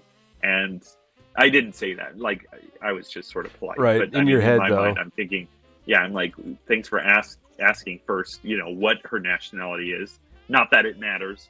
And No, I've why made are that you mistake asking? though. But why are you even bringing it up? Like, I've made that mistake Right. too. But it's like, I wouldn't bring Yeah. it up. I wouldn't start my conversation by going, It was someone I was semi comfortable with. We'd lived together for a couple weeks by the time I asked him if he was Japanese or Chinese. But yeah, okay, yeah. I No, and I get that, right? I mean, the only reason I even can see the difference is because I had a Japanese boss for how many years, right? But I mean, that's not the point. To me, the point was, why would you, as a stranger, come up to us and say something like that? And if she did understand, I would hope, at least, that she would have been a little bit pissed off, because that's not okay. Like, that's just straight up rude, right? So yeah. there was no, like, what kind of positivity are you getting by asking that kind of question in that kind of way? So I feel like, and I don't know that they were, truly, when I say racist, like, I don't know that they had mean intentions either. But it's just sort of like that. Like, when I hear about the racist movement, I think of people like them, and I'm hoping that they hear that and they go, oh, I didn't realize that I was being racist by talking like that. I hope that I can change by not speaking quite like that anymore. Right. But, people like, and I'm going to say people like in Washington, because we do have our faults, but we also have just a tremendous amount of diversity in our state. So I feel like there are a lot of Washingtonians who don't have that problem. I mean, we make it our problem because we listen to the news and we're like, shoot, I'm racist. I can't say Jay-Z with the I don't remember the name that you were saying. Carl with a K. Whatever that. Power with a K. Like, I shouldn't say that because I don't want to be racist. But, you never really had that issue because, we've been around people. We've got, the workers that Daddy's worked at over the years have been non-white people, right? Like, it's not like we look at people and we're like, oh, they're not, right? That's the thing, though, is like, I didn't even think of Carl as a black dude until this whole thing started up, and I was trying to think, like, I got black friends. I don't think, like, I went through that whole, like, I don't think I'm racist thing. And I think, like, with those guys in Texas, I don't know, maybe they do hate Asians. Maybe they're just, every Asian they see, they're like, they're freaking Chinese again, or whatever. I didn't even feel that. I felt like they never had a moment to expose to another culture. Right. So then it was easy for them to say, why are you hanging out with this Chinese woman, kind of thing. And it never even for a second made them think that might not be okay to say, and so, I mean, that's why I say, maybe this racist or the anti-racist movement, it would help people who are truly ignorant. I mean, I know there's some old people who are actually straight up racist, our grandma being one of them, right? But it's like, that's, you can't fight that, right? That's going to die away with, the years. That's a whole nother level of ignorance. That's a society of people that were told that they were being attacked by, and they were hated by these people, and that none of them liked them. And then, some of them are here and they're the same people. They just look a little different, and they don't understand that. So I think it's just a whole another level of ignorance. I think that ignorance should be acknowledged, and that people that make mistakes should be told, "Hey, man, that's a little rude." But at the same time, now I'm questioning my friendships. I'm questioning things. I'm not treating people the same way. I'm just wondering if it's worth it. But I mean, what I would do, I mean, now, not back then, because I had a couple friends. Daniel is the only guy I can think of right now who I would, if I went back to America and saw him, I would actually go up to him and, be like, "Hey man, how you doing?" That kind of thing. But, but it's like, for black people, I mean, I've got a lot of friends who are Asian, so, but I mean, I guess I would. You lived in ask Bellevue, them, right? Of course you do. Well, yeah, yeah, exactly. Asian and Indian, yeah, Indian days are okay, whatever. But I would ask them, right? I wouldn't second guess. I would just be like, hey, when I say this, do you get offended? Because if you do, I won't say it anymore. But otherwise, like I've said it in the past, and you never really said anything. So if you're cool with it, I'm gonna keep saying it. Like I don't want to hurt your feelings. Because, like, to me, friendships are what are important. Like I've told you this before, the whole pronoun shit, that stuff drives me crazy. But if I ever met someone and I heard their story and I understood where they were coming from, Exactly. I'm going to show my friends respect the way I always have. Yeah, but if you come up to me off the street and you're like, some random I'm a man asshole living in a woman, living in a man, I'm a man. Yeah, I don't. You're yelling at me? I'm actually going to probably go out of my way to insult you if you do that. I mean, if you don't have enough respect for me as a stranger, right? Then why should I have any respect for you? So, yeah. And I don't know. Like, that's literally, yeah, exactly. That's how I feel about everything. Like, the racism thing I have an issue with, because I think it's ruining potential relationships. It's dividing people. Although I do think it's important for ignorant people, especially because I've been ignorant, to be corrected. Right. Okay. The other thing, though, is there was this video clip that came out of this guy who said a really, really awful word that I don't mind saying. I just try and avoid saying it. Okay. Are we going to do Hangman or what? No, I'm not going to describe everything. But okay, gotcha. Okay. He was essentially going door to door as a salesman and then mixed up one word with another accidentally. And Gotcha. the dude he said it to was really mad and just walked away. And the guy, you could tell, the guy was like, "I'm sorry, man." And then he walked down to the end of the driveway and he like dropped his arms and he dropped his head. You could tell he was broken. He did not mean to say this. Right. And I've listened to a ton of podcasts. They all bring it up. And half of them, these guys are like, "I would have punched him in the face.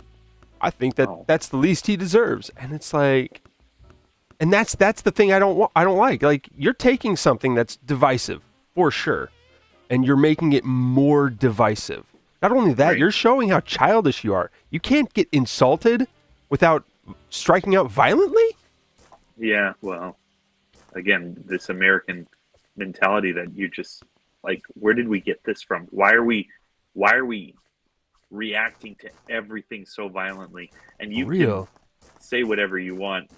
Democrats, again, like with both parties, I hate hypocrisy, and this is something I hate with these Democrats, is that they call themselves like the peacekeepers because they gun protection. You just want everyone to love everyone.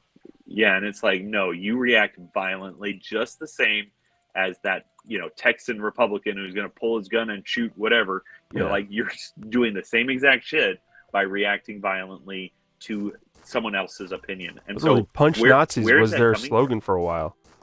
Right? And I mean, and I get it. Like, Nazis suck, and Absolutely. So do Republicans and all that other stuff, right? I get if there are shitty people in the world. Right? But why are you reacting violently? Like, Bulgarians hate Nazis. Did you know that? What? Did you know that? They hate Nazis. Yeah, it's so interesting. You don't see a slogan here in Bulgaria. You don't have a party that is, "Let's punch Nazis."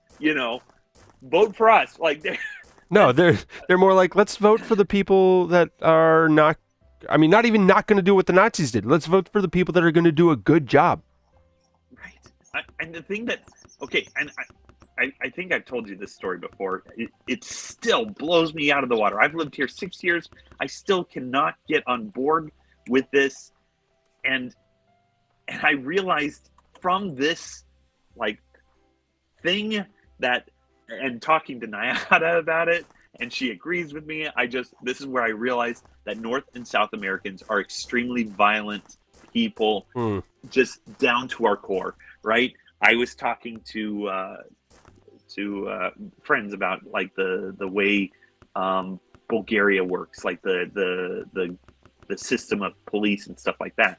And there are no state police or provincial police. There's just, there's the police, and they go everywhere, right? Right. And the way it works is that depending on the population size, there may be more or less police patrolling in your area. So like the big cities Okay. obviously get lots of police. Then the towns get smaller amounts of police, but by the time you get down to many villages, then you might get one police coming in a week, kind of thing. Like you don't wow. really have a police force. Yeah. And so I was like making comments about like, oh, how many people have guns in their homes, and they're like, oh, in the villages almost everyone has a gun, like a rifle. And I'm like, really? And they're like, yeah, for hunting. And I'm like, okay, so then you guys live close together so that if someone's getting robbed, then you just grab your rifle and threaten to get the guy out of there, and life is good. And all of the friends that I was talking to like 5 friends, their jaws dropped open, like I just said, and then we're going to murder them and castrate their bodies and string them up in front of town. Like, I mean, the way I just said was just like that barbaric and catastrophic. Like, how dare you mention something that horrifying? And I'm like, what? And they're like, we would never shoot someone. I'm like, you would never shoot someone if they were robbing you blind. You had a rifle hanging on your mantle, and you wouldn't shoot them. And they're like, no. And I'm like, you wouldn't even use the gun to threaten them. And they're like, why would you do that? Like, they were just so appalled at how could you thought, hurt another right? human being like that? That's so wrong.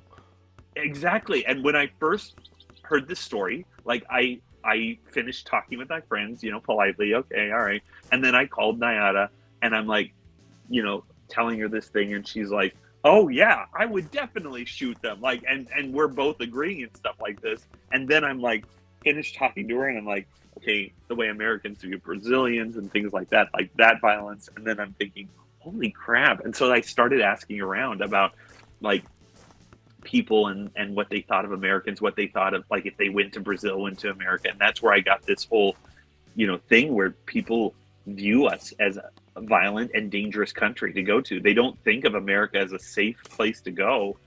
They think of it as very dangerous. They still want to come here, but it's not a safe place for them, And it's like, oh shit, like that. They're coming here for the opportunity, not the safety. Oh yeah, for sure. And I mean, they like parents want to come here, but seeing their teenage kids want to come here terrifies them.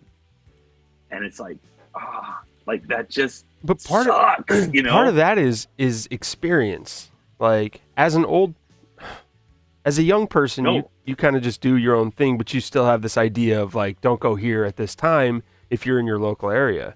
As an adult, you kind of have that sense no matter where you're going.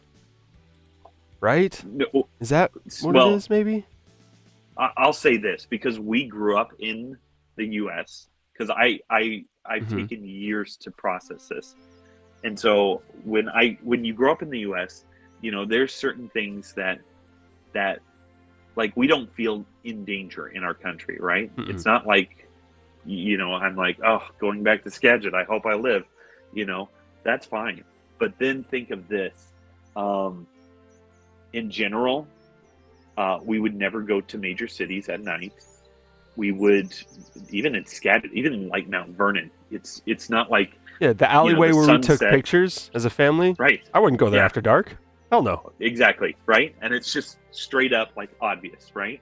Mm-hmm. In Bulgaria, I can be in the middle of the city, in the darkest alley, in the middle of night, and I don't fear anything. Like, there is no fear of being out. I mean, there's fear that comes from me, right? But that's from me being an American and growing up in that mentality. Right. But it's like all the people, the worst things that you got here are drunks who might be a little pushy, but they're usually like, I've seen people just push these drunks off, and they're very like, they just stumble out into a different direction and they go on their way, right? Yeah. There's such little to fear over here. as far as that kind of violence goes. So it's just Which like, begs the question: why are there?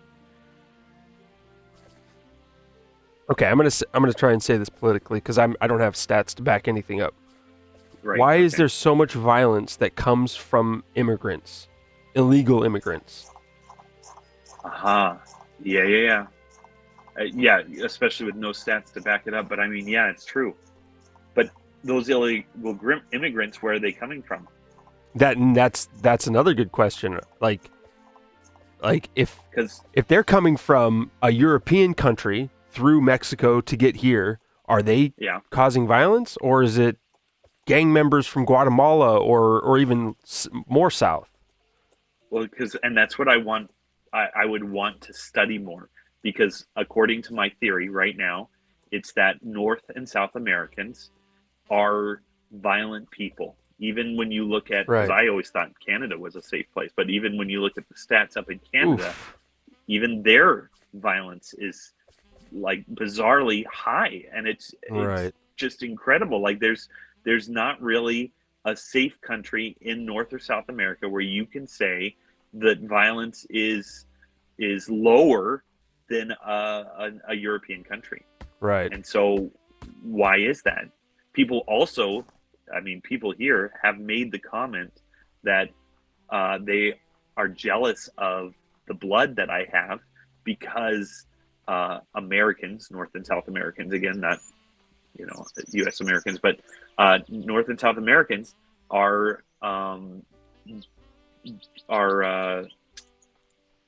adventurers. Like the blood that our ancestors Oh, gave yeah. us are natural adventurers, because they moved to a different country to set up a life for themselves, right?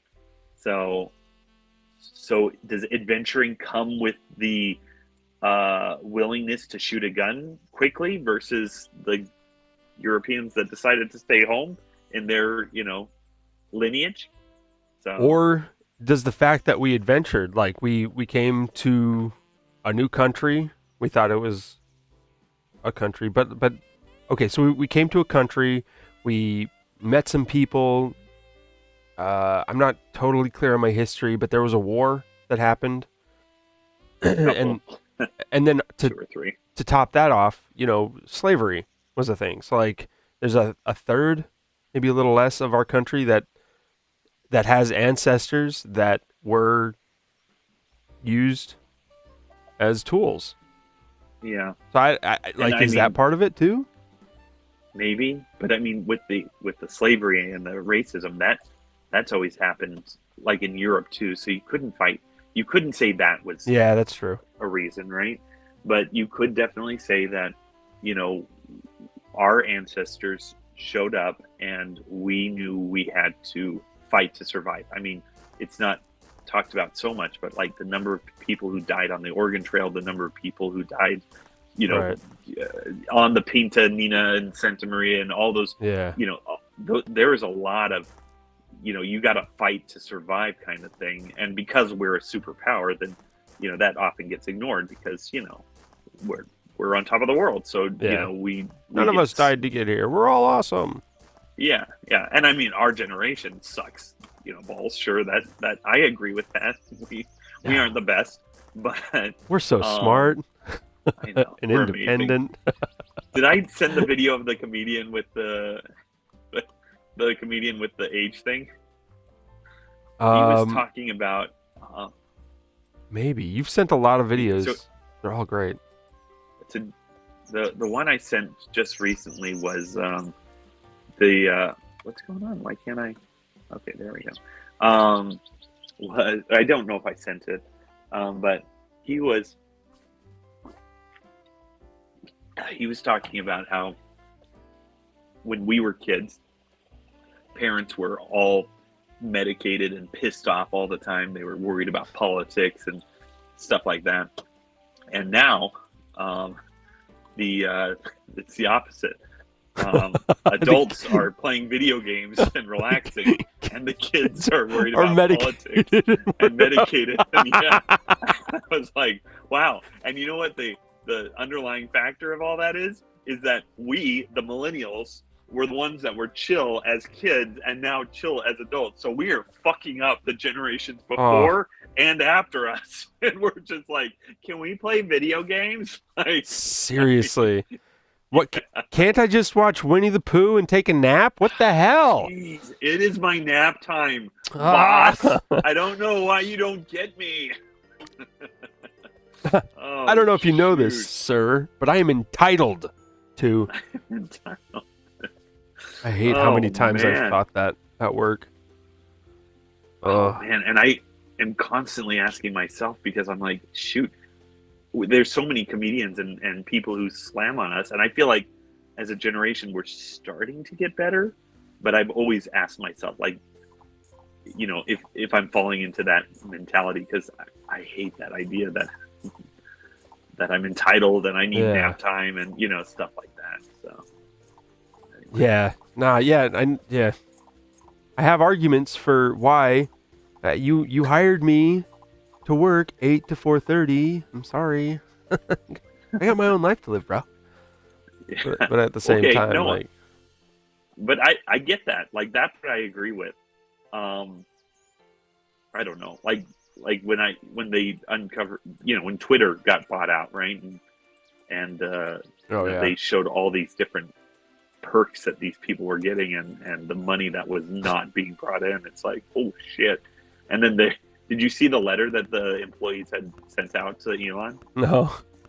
It was something along the lines of, you're not serving our psychological well-being or something like that. Like you need to be more worried about that. Do you not care And about injustices? Oh yeah, right. Oh my It's gosh. just like, oh man, I don't know exactly what his response was, but if it was something along the lines of political, like fuck off, I would have loved it. Like that would have been just amazing. I feel like millennials are like alcoholics, but not really bad alcoholics. We're just sitting here looking at Gen Z like, well, at least we're not that bad. Yeah, right. These guys are coke addicts. At least we're just alcoholics. So Woke much? yeah. Hey, baby boomers, how do you like us now? It is kind of the That's thing the where, we are still seeking the approval of the baby boomers, right? And Generation X. right?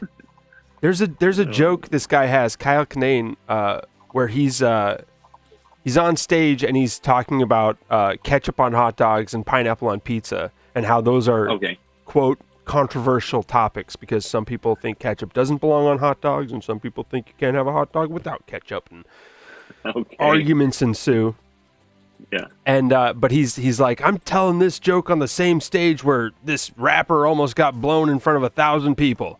Like Oh, jeez. that's the level of difference between his generation and the generation of people he's talking to now. And Yeah. I feel that Yeah. I think I'm pathetic. I feel good if I wake up in the morning and make my bed. And Right, kids right. nowadays are like, well, I can't believe that you would refer to him as black. That's so insulting. Right. Yeah, my grandpa says colored, all right? Yeah. It's so, I don't know. It's bizarre. It's a bizarre. I think Humans are bizarre. Yeah. That's all I can say. Like, Yeah. humans are bizarre. Because you want to say like, well, they're just weird Americans or whatever, but it's like no matter what, it's just like each time I think I know Bulgarian culture, they'll surprise me too. And so it's like, in general, I find human beings to be very interesting, and I think in the end, the reason we get so frustrated at ourselves or whatever is because we think that we can predict what a human is going to do because they're American, because they're millennial, because they're whatever, right. and then some You're this person, so you idiot act this way. right, and it's just like no matter what, like there is just, you can't predict it. We're weird creatures. We come up with new ways to torture ourselves and other people around us, and there's just no way to predict who's going to do what next, because Yeah. yeah. So But it's true, like it's so easy. I mean, and I think it's because we are Americans. It's so easy to be like, American culture is so weird, it's out of whack. But we kind of started this whole thing on Asian culture and how much hate flows through parts of their people. And I don't think it's all.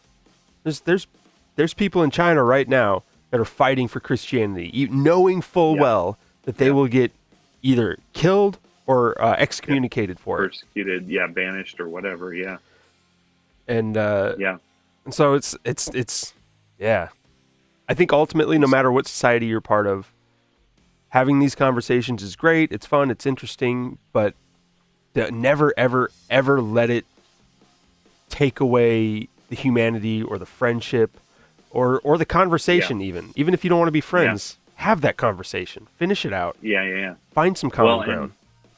And if it affects you too, like, okay, so like, you know, when you hear, I listen to the news a lot, right? And so, you know, you've got German and Asian news or Indian news. And so the two bad guys for the Western world right now are China and Russia, right? Yeah. And depending on who's telling the news, because, you know, with India, they tend to be very neutral, right? So they will say things like, most Russians like Putin and stuff like that. And, you know, so anyway, so you listen to stuff, and whether it's informative or not, you know, it's like when I'm listening to that news, all of a sudden, these Russian families that I've known for years, that I love and care about and everything like that, all of a sudden I start thinking to myself, maybe they love Putin. Maybe they're the new bad guys for, you know, this future world. Someone for me to point my wrath at. Right? And that's when I, you know, realize I got to stop watching the news. Because if it's affecting me where it's going to affect my relationship with this family, then I got to stop until I am able to talk with them again, and I am able to say, you know, talk with them and say, oh, you know, you feel this, you feel that, or, you know, whatever. Like, I can have a real meaningful connection with them and not decide something about them just because I heard it on the news from a stranger, you know? So, I don't know. I had to do the same thing. You watch, at a certain point, it got to where I was watching the news so that I had something to argue with. So that because no one ever brings up talking points, but if someone does, I'm going to be ready for it. And, it's not healthy, I don't think. I think it's healthy to be educated, but educated is so different from news watching, right? Yeah.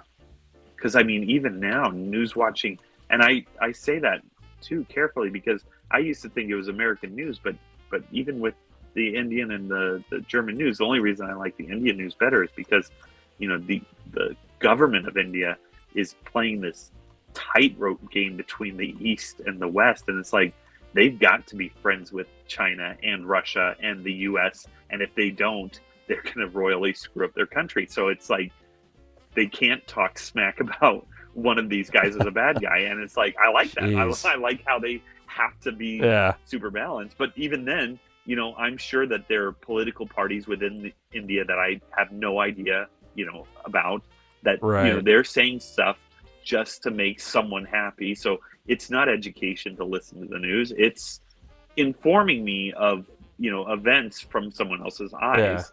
And so now it's my job to do some, you know, research, some real research from someone who doesn't give a shit about whether I believe this or that or nothing, you know? Yeah. Like that's, I think that's the education part. There's this, I don't know if you know who Bill Maher is. He's got a show on HBO called Politically Incorrect. He's I don't want to say he's like a hardcore Democrat, but he hates on the left side. Yeah, he hates the Republican Party and he hates Trump unrealistically to the point where someone will say something bad about Biden and he's like, well, you can't just say stuff about a president and it's okay. But then he'll be like, well, Trump is just a bad person, that kind of thing. Okay. Yeah. Gotcha. So, but what I and I don't watch his show because he says some of the dumbest shit on his show. Yeah. At one point, he said that he wishes he would rather see the lower middle class lose everything if it meant Trump got out of office. Okay. Gotcha. So a lot of things he says I don't like, but his podcast I love because he makes it a point to have people that love Trump or are Republican or have opposite ideas of him. He makes sure those are the people that are on his show. And That's then awesome. and then you'll listen to them argue, and literally, like, he had Kid Rock who loves Trump, and Yeah. he would say jab at Biden, and then Bill would jab at Trump, and then back and forth a little bit, and then in the end they're just like, yeah, whatever, we just won't talk about that because we don't see the same, Yeah, and then they right. have a conversation about something else, and it's awesome. Wow, that is incredible. So those I always support people that are like, Willing to listen to both sides. yeah. If you're going to That's be an awesome. advocate for freedom of speech, you have to listen to both sides. You have You to be have to- okay with you someone have saying something you think is wrong. Yeah, honestly. Well, and that's again like the double-edged whatever the double standards.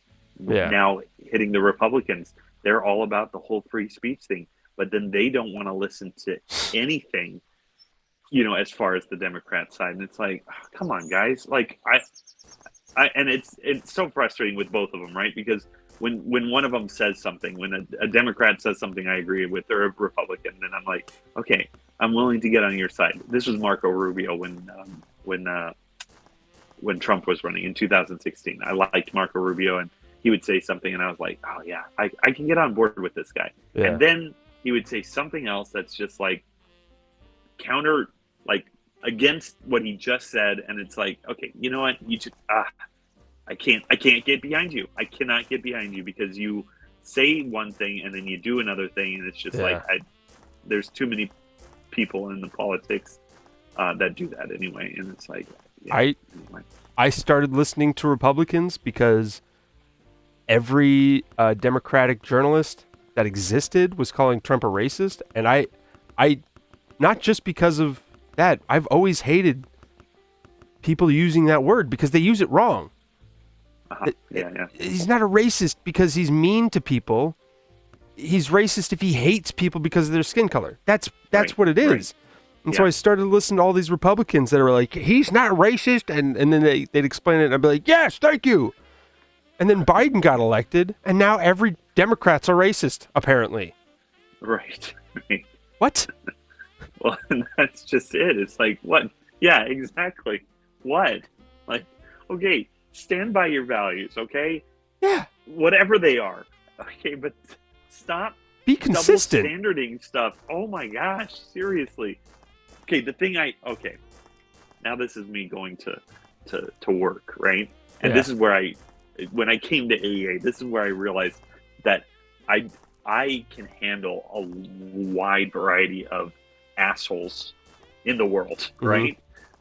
As far as friends, political figures, that those are people that we all bitch about no matter what, because Yeah. that's just the way the world works. So, but yeah, so for people, I can handle a whole variety of people, but there are a couple of people, or there's one group of people I cannot handle, and that is people who hold a double standard. And so I've got this colleague, or had this colleague a long time ago.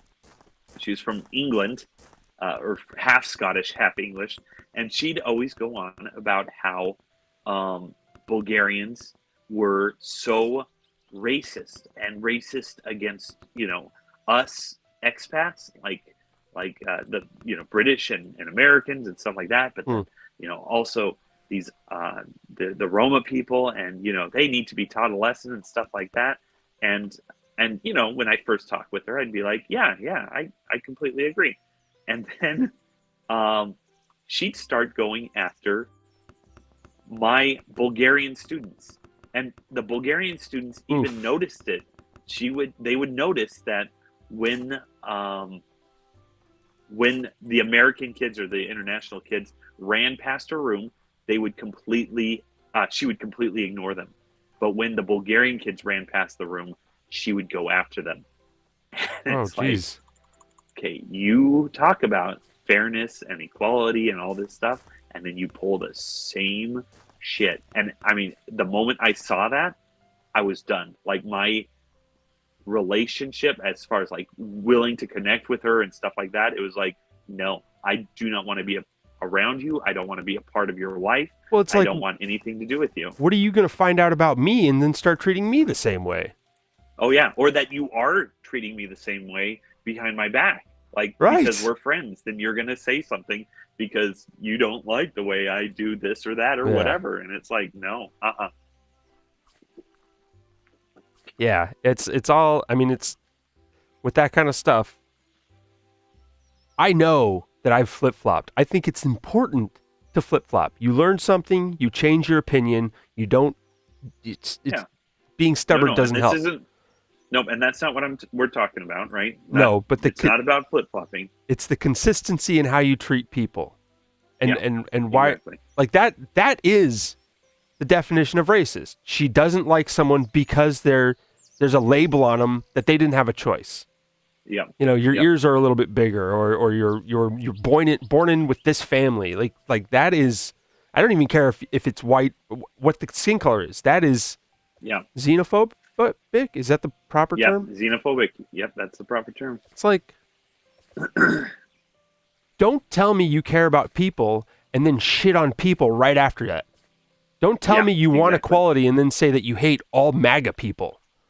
Right, exactly. Like, it's just, oh, and it drives me crazy. And I didn't realize this until I met her, and then I'm like, that's what triggers me. Because, like, Stoyanka is someone that nobody likes. I mean, okay, Huh. you know, many people find difficult to be around, and it's like, I'm trying to figure out why I've been able to work with her for all these years, and I figured it out. It's like, she doesn't hold double standards. You know, No, she is who she is.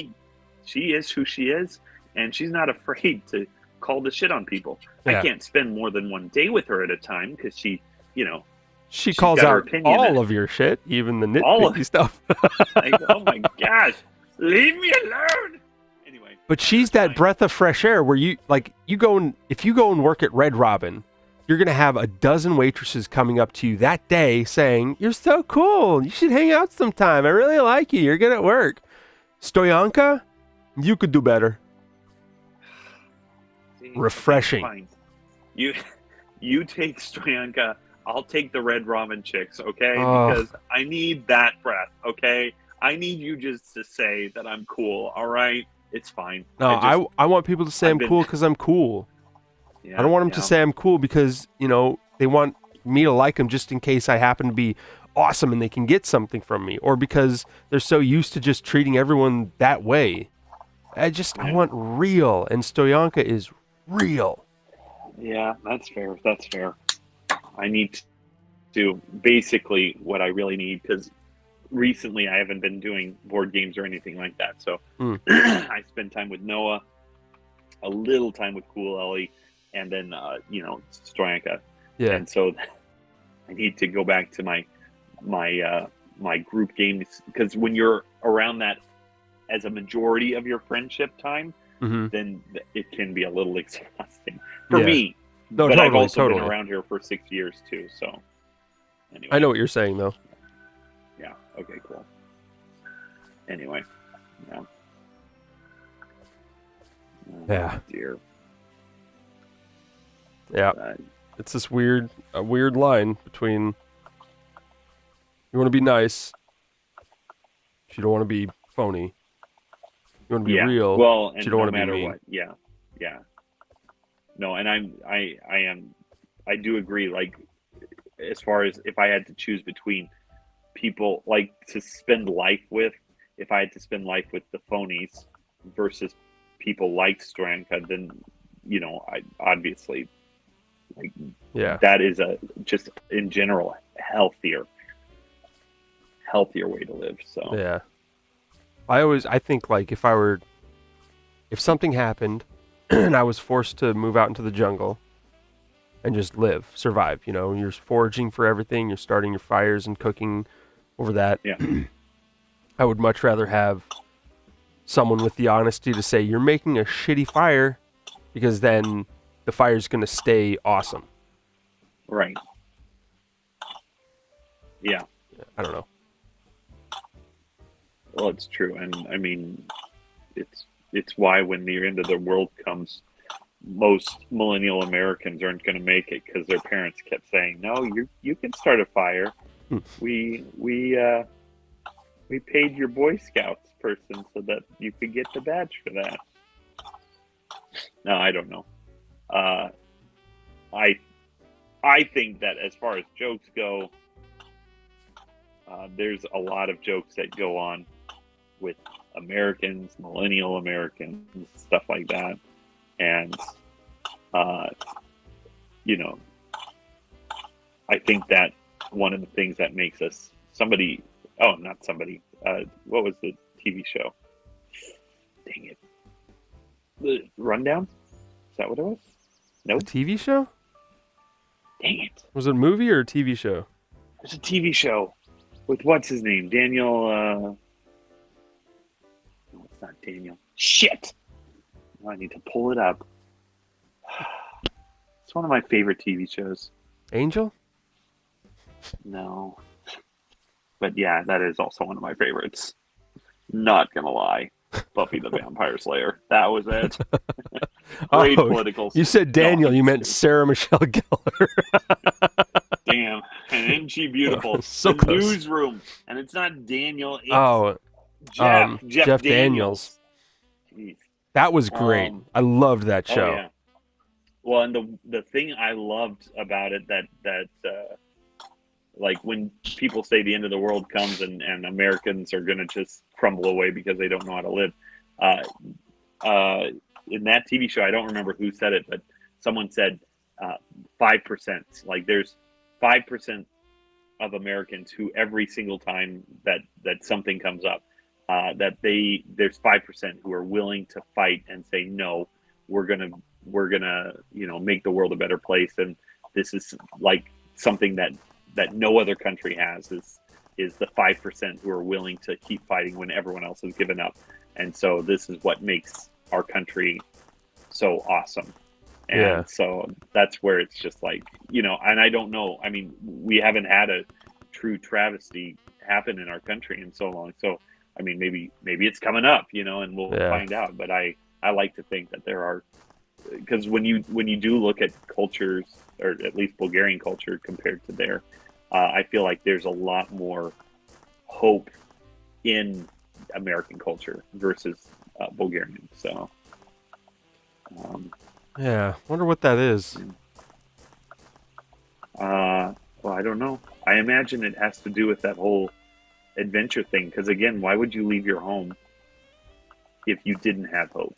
Right. Hope for something better. Or... Yeah. So that's what my guess is that, we're violent and we're all this other crappy stuff, but we also have hope, and we also, have the willingness to go out and risk our lives because of that, because we have hope, Right. So, I'll sacrifice everything. yeah. I heard this, there was a science experiment. They put rats, they'd put a rat in a bucket of water. Yeah. And just let him kind of struggle until he died. And it took him, I mean, I'm throwing out a number. I don't know the number. It took him 10 minutes to die. Okay. But then, they did this consistently so they get an average, not just one rat.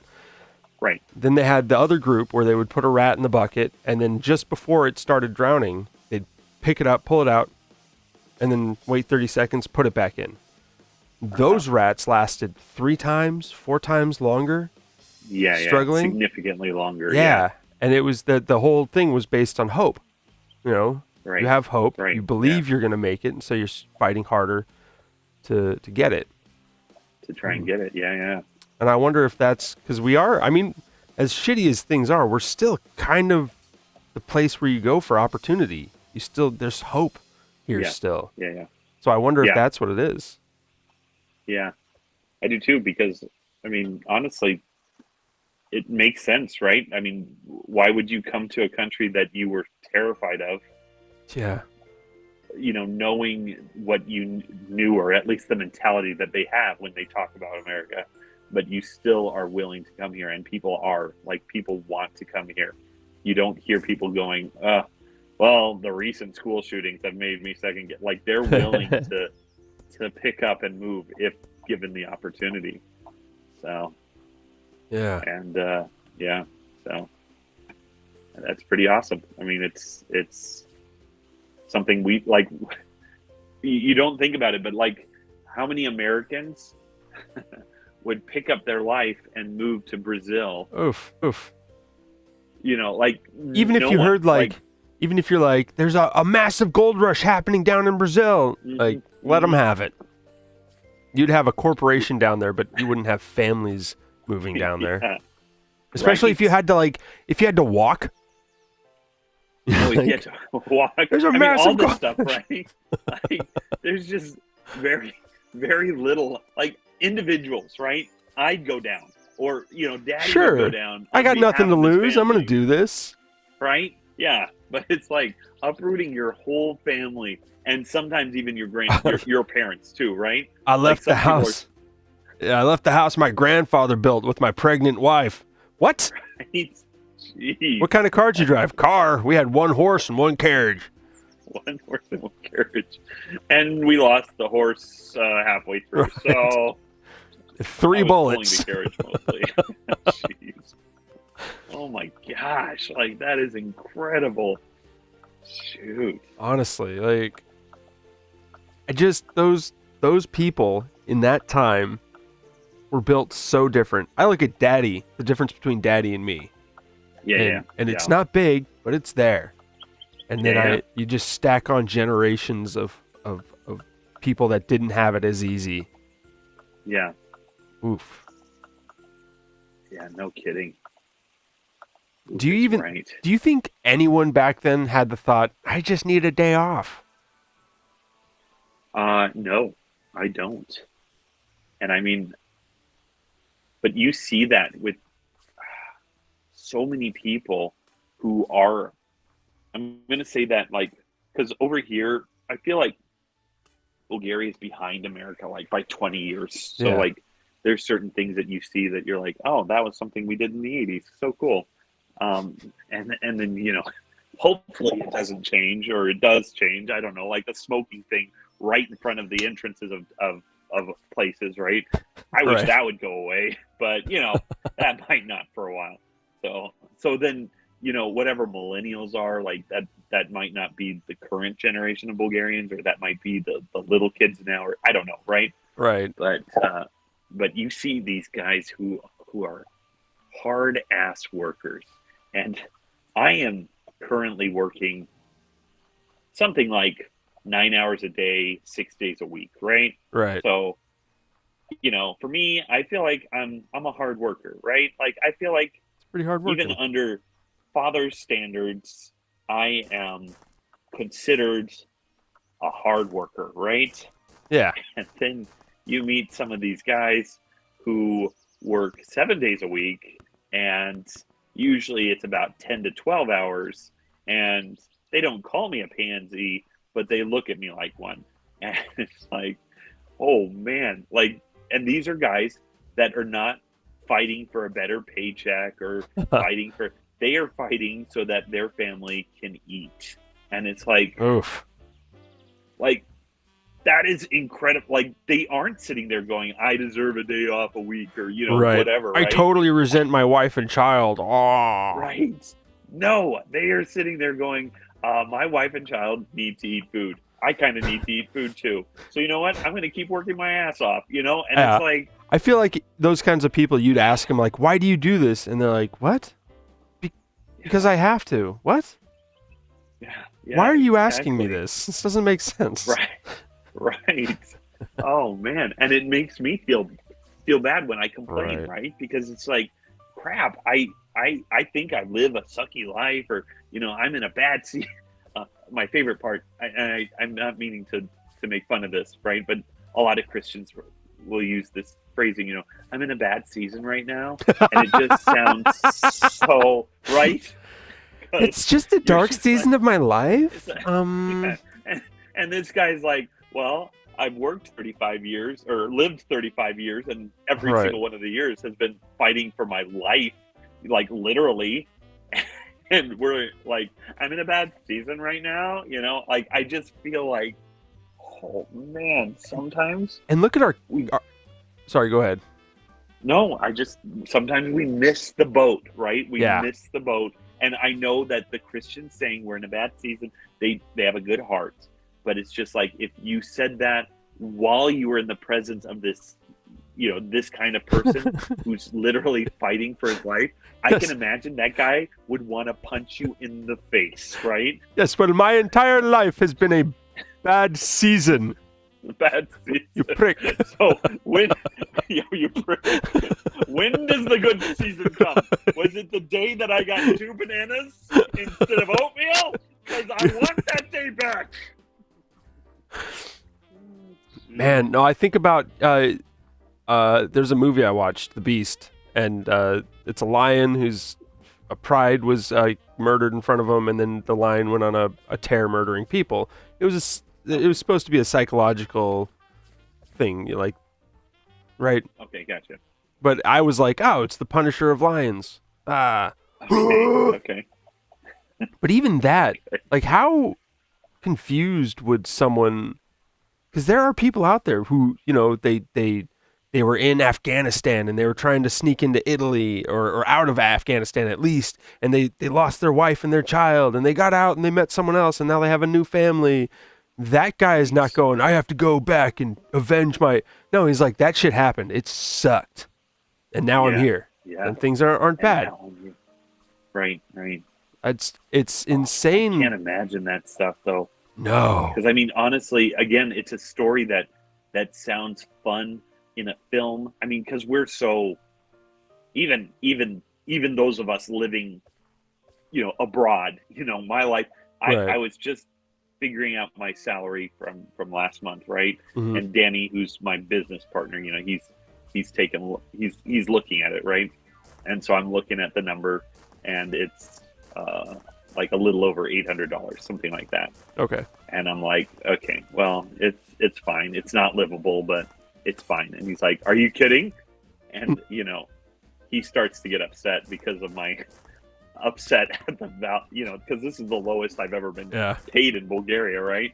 And it's like, even for Americans living abroad, we live such a cushioned life from the reality of what most people deal with day to day, which is like a week away from death at any moment. And I say that Right. like, some people are at a point where if they lost their job tomorrow and didn't get a job within a week, it's not like they have a savings. It's not like they have anything to help them get food, and they could possibly die, right? And there's no government protection or anything like that. You're dumb enough to lose that. Well, you're good luck. You're like out, there's yeah. no government funding. So,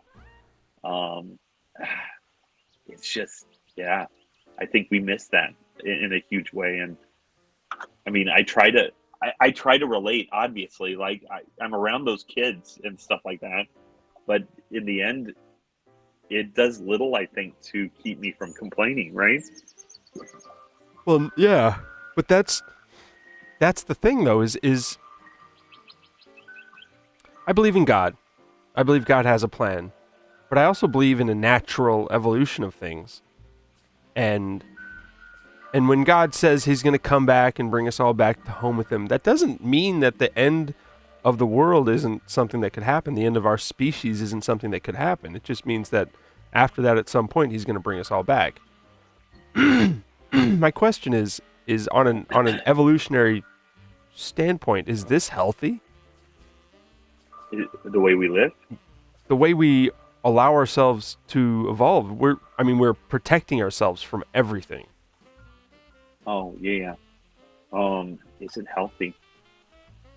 Is it going It's to a make good good question. people in 50 years or 1,000 years? Well, because that is the question, because I'm, as a teacher, one of the things I want to do is educate, so that even if you are one of those Bulgarian kids who could be a week away from death, to prepare yourself financially and physically and things like that, so that when you do get fired, you don't live that life so close to death. I mean, that's such an extreme way of saying it, but like to leave yourself that vulnerable, Yeah. So, but is that a good idea, or is it not a good idea? I mean, our Father wants the best for us, and I imagine in heaven he's not going to be sitting there going, all right, well, you're going to starve and there's this risk always. I get the feeling that when we're in heaven, there's going to be a certain amount of peace, and that's a good thing. So I don't know, like I really don't know. And that also, brings you to the earthly versus the Right. heavenly. Like what, I don't know. That's outside of my pay grade, man.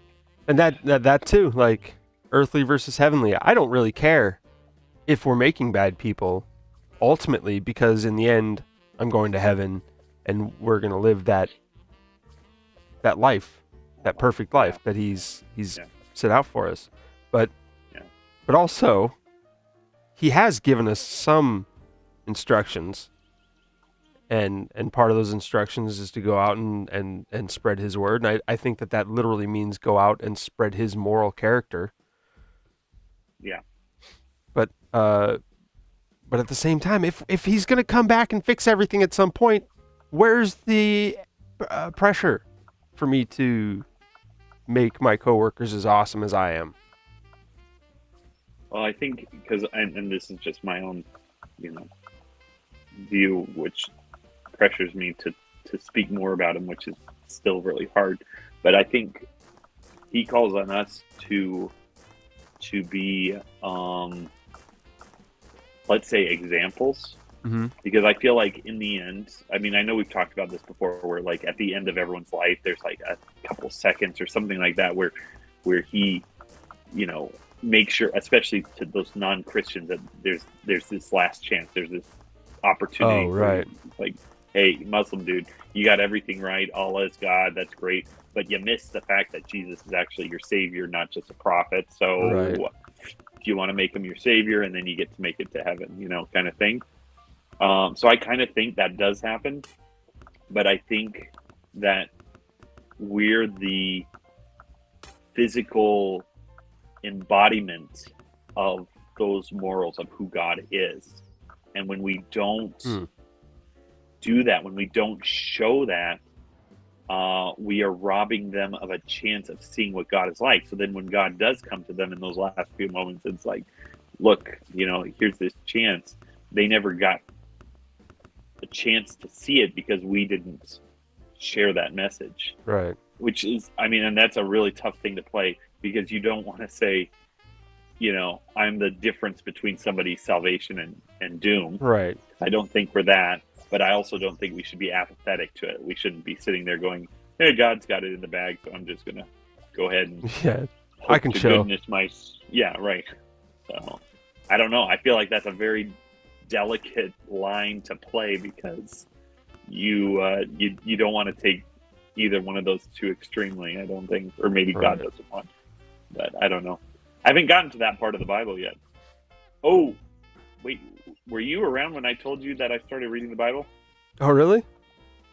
That's Yes. funny, because I set the Bible next to my bed, and I haven't started reading it yet, but I want to. Okay, so I started reading because I was watching The Nun, and that shit freaked me out. And I'm thinking, these nuns actually, like, they were praying to Saint Mary and everything, but I was like, they knew God, and they all got possessed, and then like they were trying to kill themselves to try and kill the demon, right? Like this was a real life thing that happened. So Jeez. they, like, when they got possessed, then the nuns would try and hang themselves to stop the demon from Holy cow. leaving the monastery and stuff like that. It was crazy shit. So then I'm thinking, all right, so now Mr. Andrew here, who, talks to Jesus while he's driving to work, but never really opens up his Bible, is going to be able to somehow exorcise a demon if that ever came up. And I'm like, I should read the Bible maybe a little bit. Anyway, weird shit that goes down in the Bible. let me just share because I'm just fascinated by it. Okay. Okay, so first weird thing, uh, in Genesis, Mm-hmm. when God is ready to like send people to the watery depths, and Noah was the only one that was going to survive. He mentions this. He says, "The sons of man have noticed that the daughters of mankind, no, the sons of God, sorry, the sons of God have noticed that the women of mankind are extremely Oh beautiful." yeah, you did tell And us about this. okay, I did tell you that. All right, so that was the first creepy thing. All right, so then jumping over to the last one I had read just a few days ago, uh, Abraham had three brothers. Did I tell you, or two brothers? Did I tell you that one? Yeah, because I remember Lot, but it surprised me that he had a second brother. Okay, Lot is the nephew, right? Right? We did talk about So that too. we did talk about that, and Lot's daughters, the weird relationship he had with Yeah. them. Okay, cool. So I mean, then, just not a great dad. not a great dad. Yeah. Okay. Did you know Isaac married his cousin's daughter? I think I did know that. You did. Okay. I did not. Wait, I did not know that. no. I don't know. There was weird stuff that happened around that whole family, like Abraham calling Sarah his sister. Um, Turns out that Sarah was actually his half sister, so that was weird too. see, so And and so his excuse was technically I wasn't lying. yep, exactly. And what else?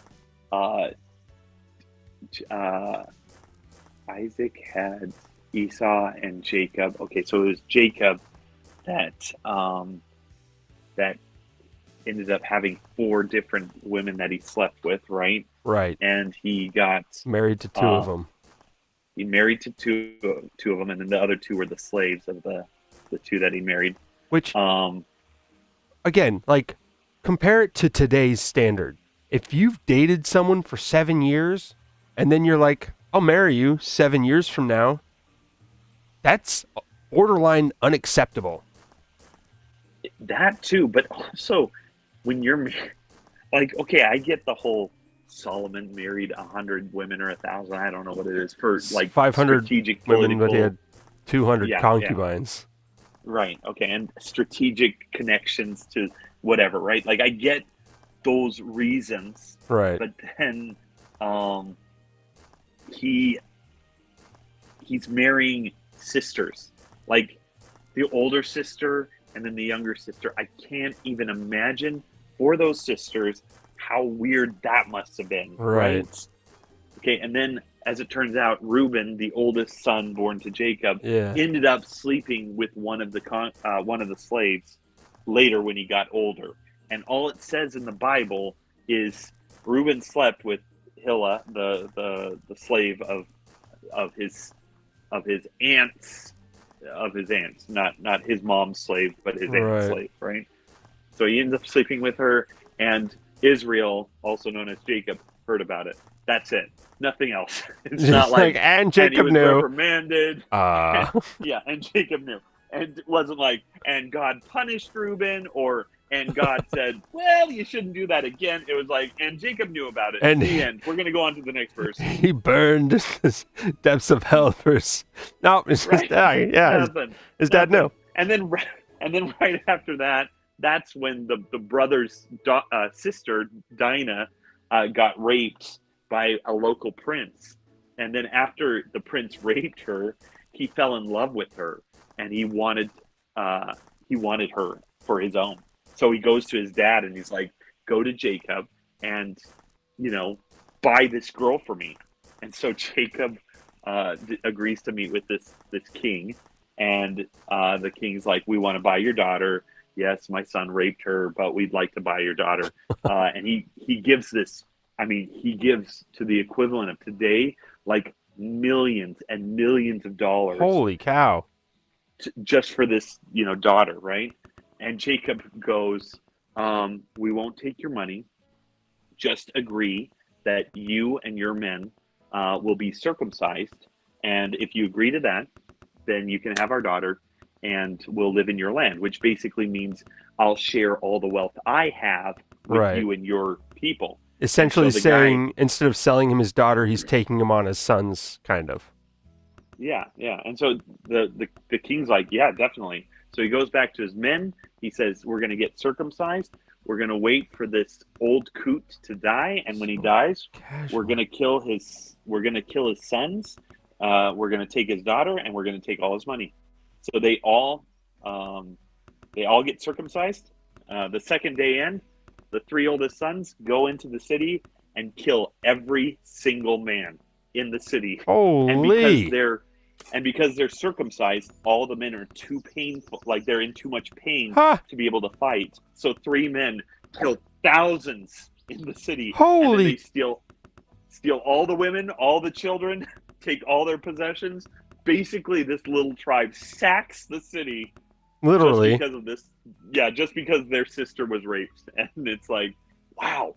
I mean, it's incredible to me because it's like there are certain standards that, and I don't know if God shares this in the Bible just to say, hey, sometimes good people do bad things, or, you know, if there's a lesson secretly to be learned from each of these, but it's like Reuben sleeps with his, you know, half mother, and then, you know, 3 of the oldest, including Reuben, like he's one of the 3, goes in and murders thousands for raping you know, their sister, which, I mean, in the Bible, so many times, anytime a woman is raped, it seems like there's this very high loss of life with anyone involved with the raper, like anyone involved. So I wonder if that's not a lesson, you know? It could be the reason we have so much rape happening nowadays, is we stopped doing that. Maybe. We got to start doing that again. If you rape someone, just so you know, you'll die, but we're also going to kill all the men in your family. So just be ready for that. I mean, think about the pressure as a father or a son. Hey, you better cut that shit out. I see where it's going. Yeah. You know that little brother of yours, that little 5-year-old? He's going to die too if you don't, you know, figure out your shit. So, you know, like, oh man, I don't know. Anyway, it's been interesting. I'm enjoying it a lot, and I didn't think I would. Getting something different out of it than you did when you were younger. Well, when I was younger, I missed all this stuff, right? Mm-hmm. Because it was just like I didn't. Well, you were forced to read it. You were memorizing, but you weren't. Yeah. You weren't like interpreting. Right, and I not even forced to, but like when I was supposed to read a chapter a day or something like that, it's like I'm reading through it as fast as I can so I can do something else. Yeah. But not because I'm intrigued. And now I'm reading it in the morning, which is when I'm like able to read and wide enjoy awake stuff. And, yeah. Yeah. So it's like, oh man, this is incredible. I am I'm really glad that I'm doing this now. So anyway. I feel like the last couple months, years even, I've kind of lost, I don't know, like a natural wisdom. People will come up to me and ask me questions about life, and I used to just be able to, not that I had all the right answers, but in my mind I had answers. And lately it's like, I don't know, man. It's kind of, you know, up to you. And you know, I think that is wisdom though, because I think I had the same thing, right? Like when, but I think when we're younger, we think we have wisdom and all we have is knowledge. And it's stuff that we heard about or, you know, stuff like that. I feel like, you know, when you're able to honestly say, I don't know, then that shows more wisdom, because then you are able to say, here's maybe what I think, but because we're not confident with that answer, then maybe that is much more, you know, showing of wisdom, right? Yeah. I don't know. Maybe. Yeah. Maybe I'm just kidding myself and I've gotten lazy over the years. I feel like if I don't what comes to mind is that I'm weak in the spirit. You know, I don't have the body, the armor of God. I mean, I have parts of it. Yeah. Helmet of salvation, a pretty weak breastplate of righteousness, but the sword of the spirit, I don't have it. It's not even in my hand. I know a few verses, but it's been so long since I've read Psalms and Proverbs. Yeah. I don't know. That's kind of why I wanted to start reading it, just so I had, not even for other people, so I can quote it to other people, but so that when something happens to me, I have that to comfort myself. David Right. said it. It comforts me. Yeah. No, and honestly, it really has been great because I'm in I don't want to call it the dumb parts, but like I imagine that there's going to be a lot of this spiritual awakening when I hit the New Testament with, things that Jesus did and, Yeah. stuff like that. But, Genesis is, sort of talking That's about the for beginning of yesteryear. mankind. And yeah, little bit, past my time. Like, Doesn't but quite it's just, apply. right. But it's like even then, it's like you read through it, and when you're really listening to what the words are saying, you're experiencing God in a completely different culture, in a different timeline where marrying your Yeah. sister, daughters, or whatever, like this creepy stuff that I'm looking at and going, come on, God, Reuben, really, you didn't say anything to him about that? Like that had to be a no-no, right? And you just see the way he deals with it. And I used to think Old Testament God was a really ferocious, angry, God, and somehow he calmed down once Jesus made it down here. And now it's just like, you're like, okay, these people are really new to just like whatever we call civilization anyway, let Right. alone, an actual God. Because, even we think of Isaac and Jacob and, these guys as very godly people, but it's like they were still discovering God, because Abraham was the first one to worship this God, and it was not very clear, but it seemed like Abraham also happened to respect these other gods that were also around during that time. So it wasn't like Yeah. he met God and was like, "All right, you're the one, man." I don't know if he was the first one to do monogamous worship, right? And Right. so maybe the reason why these guys got away with things that we would think it's not right is because God is nurturing them, and it's like, hey, I need you to first discover the baby steps, which is like, have faith in me and trust that I'm going to give you a kid even though you're 90 whatever years old, and little steps like that, right? And Yeah.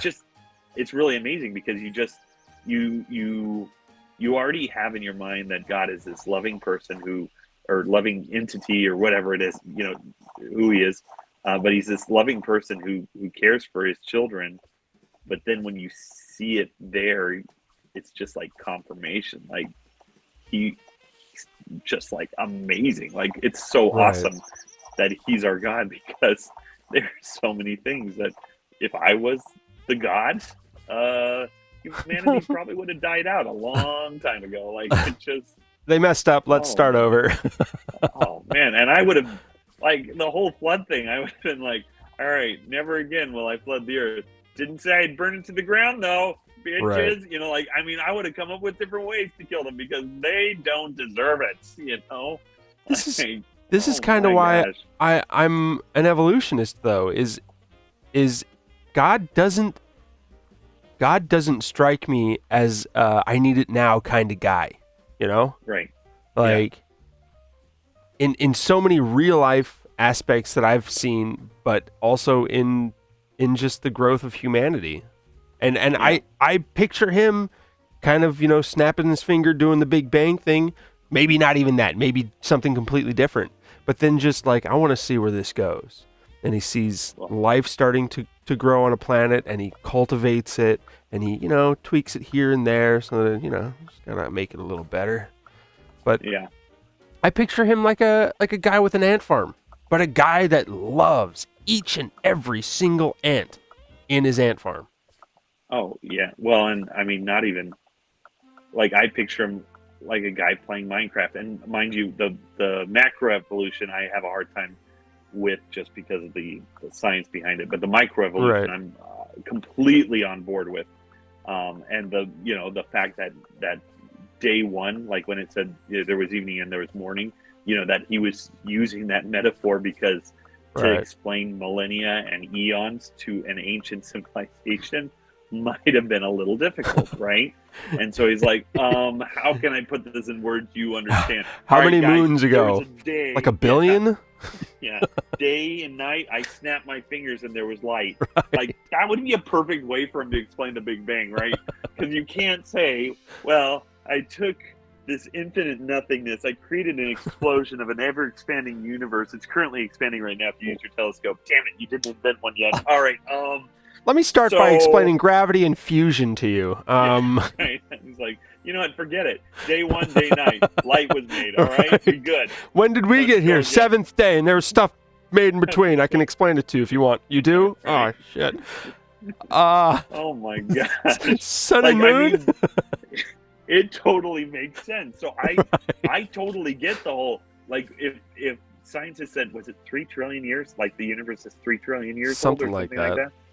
like that. I buy it. I think that's absolutely, accurate. And, and I think that there was certain levels of evolution, but then there's certain things. I think that science tells a lot of truth because I think God is a scientist, right? Yeah. Like he's 100%. a guy on a massive Minecraft server Yeah. that he's made where he gets, because I mean that's why we love these games is because we're copying our dad, right? Right. That's what Look, we do. I'm doing right? what you did. I made something out of nothing. Look at this. In your image. Yeah, isn't that the truth? You can get mad. Jeez. Oh, man. I wonder if he's up there like, Shoot. they're so cute. They're doing what I did. and here we are, Oops. finally creating a Minecraft server where our little minions are making little Minecraft versions of their own. Like, oh man, Build this colony is survival in Matrix on a whole Minecraft. new level. Seriously. Jeez, what level of Minecraft are we on? 57, 200. Who hasn't made a movie about this? Holy shit! God's Oh my gosh! God's like, you want meta? Well, I'll give you meta. Jeez. Oh man, shoot, that is awesome. Seriously. Anyway, No, but that's yeah. that. I love thinking about it that way because it lets me feel like I'm actually part of him, and I'm not. Like I think the whole like what you said, the macroevolution with like us coming from monkeys. I think that's us Yeah. trying to come up with a version of this that takes God out of it. Honestly, Right, And, right, yeah, and yeah. maybe that is like there's a lot of similarities. Our genetics are pretty similar, so maybe that is what it Right. is. But I think that most people Right. use it as an excuse to say, so that's why there's no God, because it's all just happened naturally. Right. I Yeah. prefer to believe in both. If that's the truth, then I think that God put that difference. He made the difference between monkeys and aliens, or humans, Yeah. monkeys and aliens. But we haven't even talked about the aliens yet. right. Wait, illegal aliens? Those two. I think no matter what, God is the creator. He's the designer. He put it together, and we need to be thankful and respectful and loving of that. Now, however he did it, Sure. so far it's pretty awesome what we know. Oh yeah. You look No, into and it space and the vastness of it, and you're like, God did all that, huh? Sweet. Okay. Oh my gosh. No, and honestly, like you, so the games that I really get drawn to, I mean, city builders, of course, but I love games where I am starting out with mostly nothing, and Yeah. over time I'm developing things, and the more intricate and complicated I'm allowed to develop a game or a situation, whether it's a city or an empire, or, like even the idea behind Spore, I loved. I just never got into it because it got confusing after a while because Yeah. game mechanics. But I mean, I like that mentality, and so, and I think that I get that from someone, right? And I think that he's amazing in so many different ways. But I mean, obviously, he's infinitely better at a game like this than I ever would be. So, can you imagine? Like, you look at the entire science. He invented every aspect of that, the way our world even works, and Mathematics, physics, just like, gravity. yeah. And again, I go back to this thing, like, if you're a scientist, how on earth can you not acknowledge that at least there is an intelligent life form that created everything? Because Yeah. You just think it's an You know, accident? yeah, That blows like, my there's mind. just- right. There's just no way. There's no way, without sticking your head in the sand, that you could really think that. So anyway, That's trying not to be judgy. it was either. funny because Right. yesterday I'm watching Psych, and there's they're doing a whatever thing. They run into this professor, and he's like, "I'm a professor of science, so obviously I don't believe in a god." And I'm like, that doesn't make sense. It doesn't make sense. I mean, at the very least, you could be like, I don't know. This Right. science stuff is pretty crazy, though. Yeah. I don't know. Jeez, I don't know. We good? Wow, I just had a zombie horde. That was Big fun. one? It was pretty big. There was like 5 guys that came through the door. Oh, 5 guys.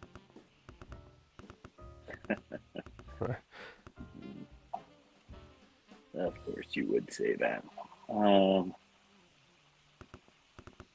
like 5 guys too. It's just been too long. Yeah. And I always like it until I eat it, and then I sit there for an hour just. I get that. Yesterday and today, I did not get to go swimming. Ooh. Nope, not yesterday and today. Weekends I don't go swimming. Thursday and Friday I didn't get to go swimming. Thursday because we went to the village, or to the orphanage, and Friday my lawyer wanted to, deal with trying to get me to live in Bulgaria forever, kind of thing. Oh, So anyway, that was fun, and so the days that I'm just trying to avoid zombies too. no, So, you're good. so the days that I've been not swimming, I've just been eating a little bit lighter. But today I decided to eat pizza, and I thought it would be fun because it's the weekend and I kind of deserve it. Anyway.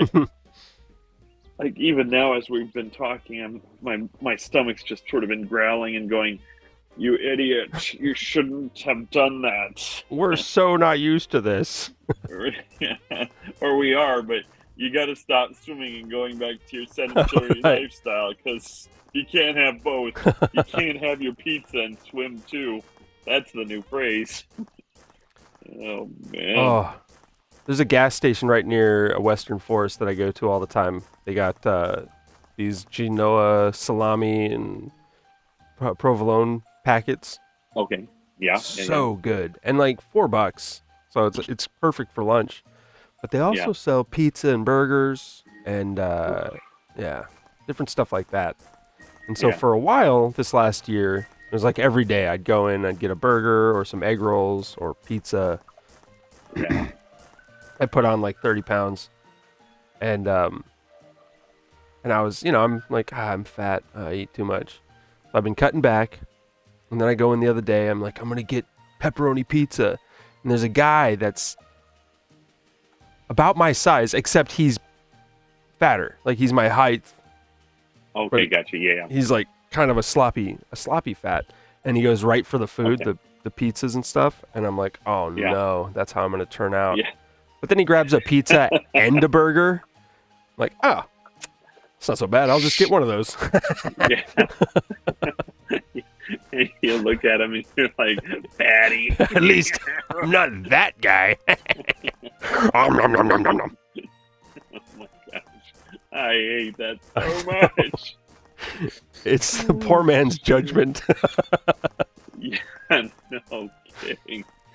Oh man. Yep. I agree with that though. I mean, I've done that more than once. Oh shoot. Yeah. I get that because I'll talk about culture, American culture with the kids, and so then we'll talk about American culture, and I'll say, that we're mostly the same, except that there are real Karens over there. It's not just a meme. There are real Susans out there, not just a meme, and they're like there's a lot of fat Americans, and the compliment I always get is, "But Mr. Faber, you're not fat." And I will take that and run with it and be like, Every day. I'm like, yep, at least I'm not like those other Americans. Woohoo! Like, I'm still fat compared to Bulgarians, but for Americans, I'm a skinny guy. So, jeez. It goes back to that. At least I'm not that much of an alcoholic. Shoot. Ah, Yeah, no kidding. So, anyway. All right, man, I got to go because I got work in the morning. holy cow. I Yes. I gotta get food. Yeah, I do not need to get food for sure. I'm really happy with. How many hours did we spend? Damn it! 4. 4 hours. I was thinking for 2 hours. I really built this place up. For 4 hours. This is just depressing. How many colonists do you have? 24? 24. Oh, I have 16. All right. So last minute, I caught up a little bit. I And- got close at least. Well, the thing is I hired my 24th guy about 2 hours ago. 20. Okay, 2 hours ago. Yeah, I've Jeez. just been chilling because I ran out of food and I'm barely Okay. making ends meet. Got it. My last 4 colonists I just hired because I need to start wheat, but they want berry meals, and I feel like if I use up my berry meals, I'm gonna starve. So I got like I think 8 berry planters right now, Okay. something like that. Yeah, I just unlocked wheat. You did? Okay. Yeah, I just can't set it up yet because I have 30 meals. I should, before we go, just quickly take a look at your place. Nice bridge, by the way. Thanks. Did a little roadway. This is what I do Oh, nice. in between for the last couple hours. I just make things look Jeez, prettier. man. Yeah, I was thinking I was gonna help build this bridge at one point, but I guess nope, that didn't need to be done. Figured at some point we could just upgrade it. If we unlock like copper blocks or something. Yeah. What is this? I like to look out over my soldiers while they attack, so I can kind of see how many zombies are coming at once. Okay. And if I do this, then when I expand my wall, I can just expand the bridge out further and further. Okay. And Where's your central building, or where are your? yes. So this is my Where's berries. These I'm actually really happy with this because of the way I set them up. Holy shit! Very much. that. Yeah. How many berries? They're in rows. So 1, 2, 2, 3, 4, 5, 6, 6, 7. 7, 9? Okay. I might have to go up to 9 too then. And then I put all my beds in the mine. In the mine. Okay. Yeah. Oh. Just this first level. Oh, the first level. Okay, I missed it. There we go. Wow, I am so sorry, dudes. Yeah. But It's you seem temporary. happy I'm gonna build a hotel in your grave. and Like I wish I had dynamite right now because I just blow this and. No! No! What? It's the end of the game. Why are you mad? Oh, shoot. Nice. Okay. I was gonna say you build everything the same every time, but then when you're walking around my place, I kind of do the same thing. I mean, you do it differently, but in the same style. Yeah, my Kinda same thing. style every time.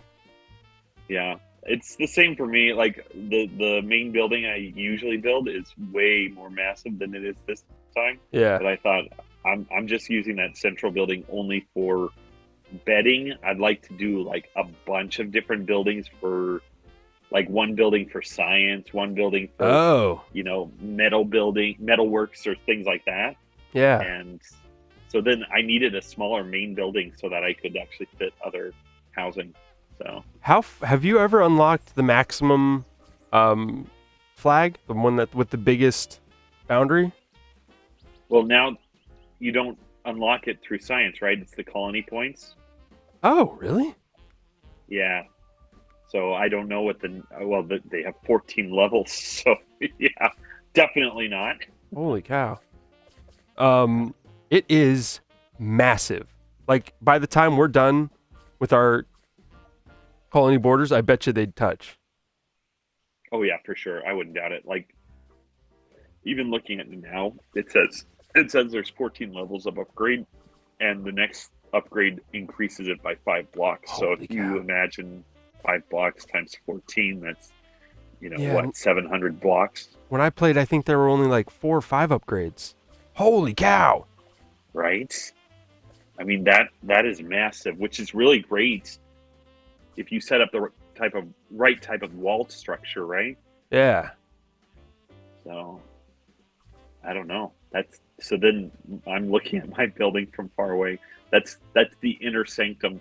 So I got to make sure those walls are pretty high, because you got to make sure that the first level of walls are highest, and then the next level of walls are a little lower until you're at, the little fencing thing. So Right. Right. Oh. has Abigail played this game before? I don't know. I think we played it with Alakai, and he Yeah, yeah. didn't really play it. And I can't remember. I don't know if Jordan owns it or not, or Eli, but I know they watched and they wanted to play because it looks like, Minecraft, and they understood the concept. Yeah. I don't know if they actually ever were given the chance to buy it or not, but I don't remember what we agreed to. But this would be a good one too, if for your Thanksgiving, Christmas special, whatever thing. That's what I was thinking too. Mainly, I want to do something that you can, because on or around Christmas, I want to do a Christmas themed episode where we all decorate our place, and Ark is one of the few games where you can actually do something like that. And Oh, I did not know that. Okay. this one, I mean, they have some of the best lighting in a game that I've seen, and with Oh, the different yeah, for lights sure. that you can build, and I think they have not light blocks, but like disco blocks, some like colored shiny blocks, something like that. Yeah, they do. Yeah.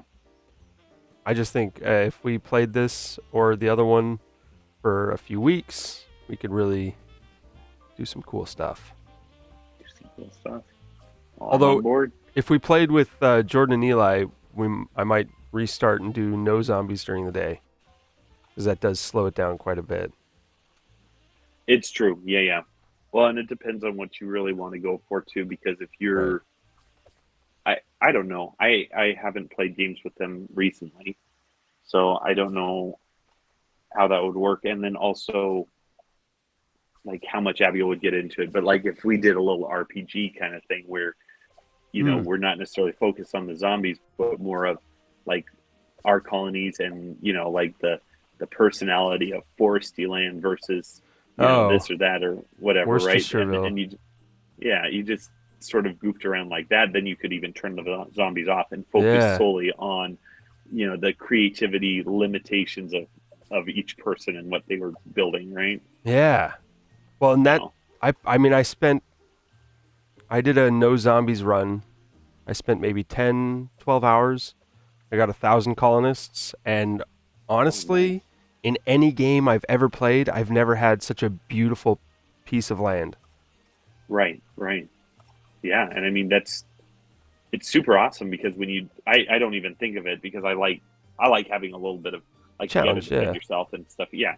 But I mean, you don't have to spend so many workers on your defense. You get to put like the first 15 workers or first 20 workers all completely dedicated to food so that you have a You always good have economy food, to yeah. start. Yeah, and I mean, so that does help too. So I mean, I don't know. I'm good with anything. Yeah. But Well, and that but was that would be kind I of didn't interesting. I didn't have a wall either. It was just a sprawling. I had three main buildings. One was for. I mean, they were honestly at the end of the day they were just for everything because I'd like get low on something and I'd plant 10 of that type of worker down, and then I'd run low Yeah. on something else, plant 10 of that type of, and you run out of room, and then you're just like, I'll build another one of these buildings and fill it up. So Jeez, a lot of fun, that's but awesome. it takes any kind of like real challenge out of it. You're just kind of designing and making sure you don't run out of stuff. Yeah, yeah, sure. But yeah, that'd be fun. Yeah, yeah. So, all right, I'm All right, gonna get man. off. Sounds good. Save this one because I did great work on that. There's no. Oh. Yeah, there's no save. I think it's just. Yeah. I think it saves when I quit. Oh, okay. But. Alright, bro.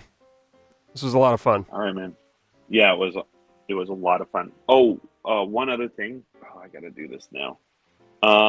We filmed the donation video. Mm-hmm. And Danny and Nana feel more comfortable with you editing it than with me. Really? So if you're okay with it, I would love to send it your way. Yeah.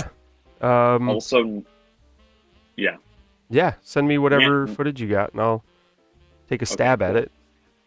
Nana also, I'll send you everything she sent me. But basically, she had me do things. So maybe she was videotaping with her camera, but Mhm. then she said her camera might have bad Audio. audio, so she had me record on my phone, and she told me I need to send that audio to you, and then you know how to splice it together. Yeah. Yeah. Okay, Yeah. cool. Is then it like lip syncing? Do I have to sync up your lips or is I it guess just so. okay? I have no idea. I know she. Can I? Yeah, just send me what you got. And I'll see what I can do. Lip syncing's kind of hard if there's no like cue in. But She did things like I was like, okay, I'm gonna start recording, and then she goes like 3, 2, 1, and she does whatever. I don't know what she was doing or if I was doing stuff right. I told her like, you want to listen to the audio? She's like, no, just send it to him. He knows what to do. But she, yeah, he'll like, fix it in post. she no, and she used terms like that. I'm like, I don't know how professional he is, but I'm a miracle worker, baby. she was very confident you knew what you were doing. So that is what happened, and I'm gonna go with it. So, I'm sending you. I'll send you the link. She gave me a drive file that I'll send you a link to, and then I gotta do a separate. I gotta figure out how to send videos or the sound from my phone. So okay. yeah. Yeah, Anyway. you can actually if it's easy, you can send that directly to my phone, and then I can get it onto my computer. Okay. Well, then I will do that. I might do that in the morning though because I'm really fading fast. Yeah, no problem. I'm gonna do this. I'll probably end up doing it tomorrow. Okay, cool. Let me know too. She told me to say no. You know what? I'll send you the sheet, the order in which I spoke about the different topics, so you'll know what order the videos should be in. Because I'm looking at her drive and it looks a little bit all over the place. So okay, all right. Yeah. Cool. All right, sweet. Yeah, this was great, and thank you so much for helping with this video thing too. And yeah. Lets me do some of that. So it's fun. I'll try and get Jordan and Eli in by the Saturday after, or the weekend after Thanksgiving. Okay, sounds good. All right, man. Have a good night. All right, you too. I mean, eventually. Yeah. All right. Love you, bro. Talk to you later. Love you too. Bye. Bye. And to everybody watching, thank you for sticking around for so long. That was a long-ass video. I have to use the bathroom, so I'm going to jet. Instagram's in the description. Change the World Schools. Donate if you can. And I will see you next time. Deuces, ninja. But I got...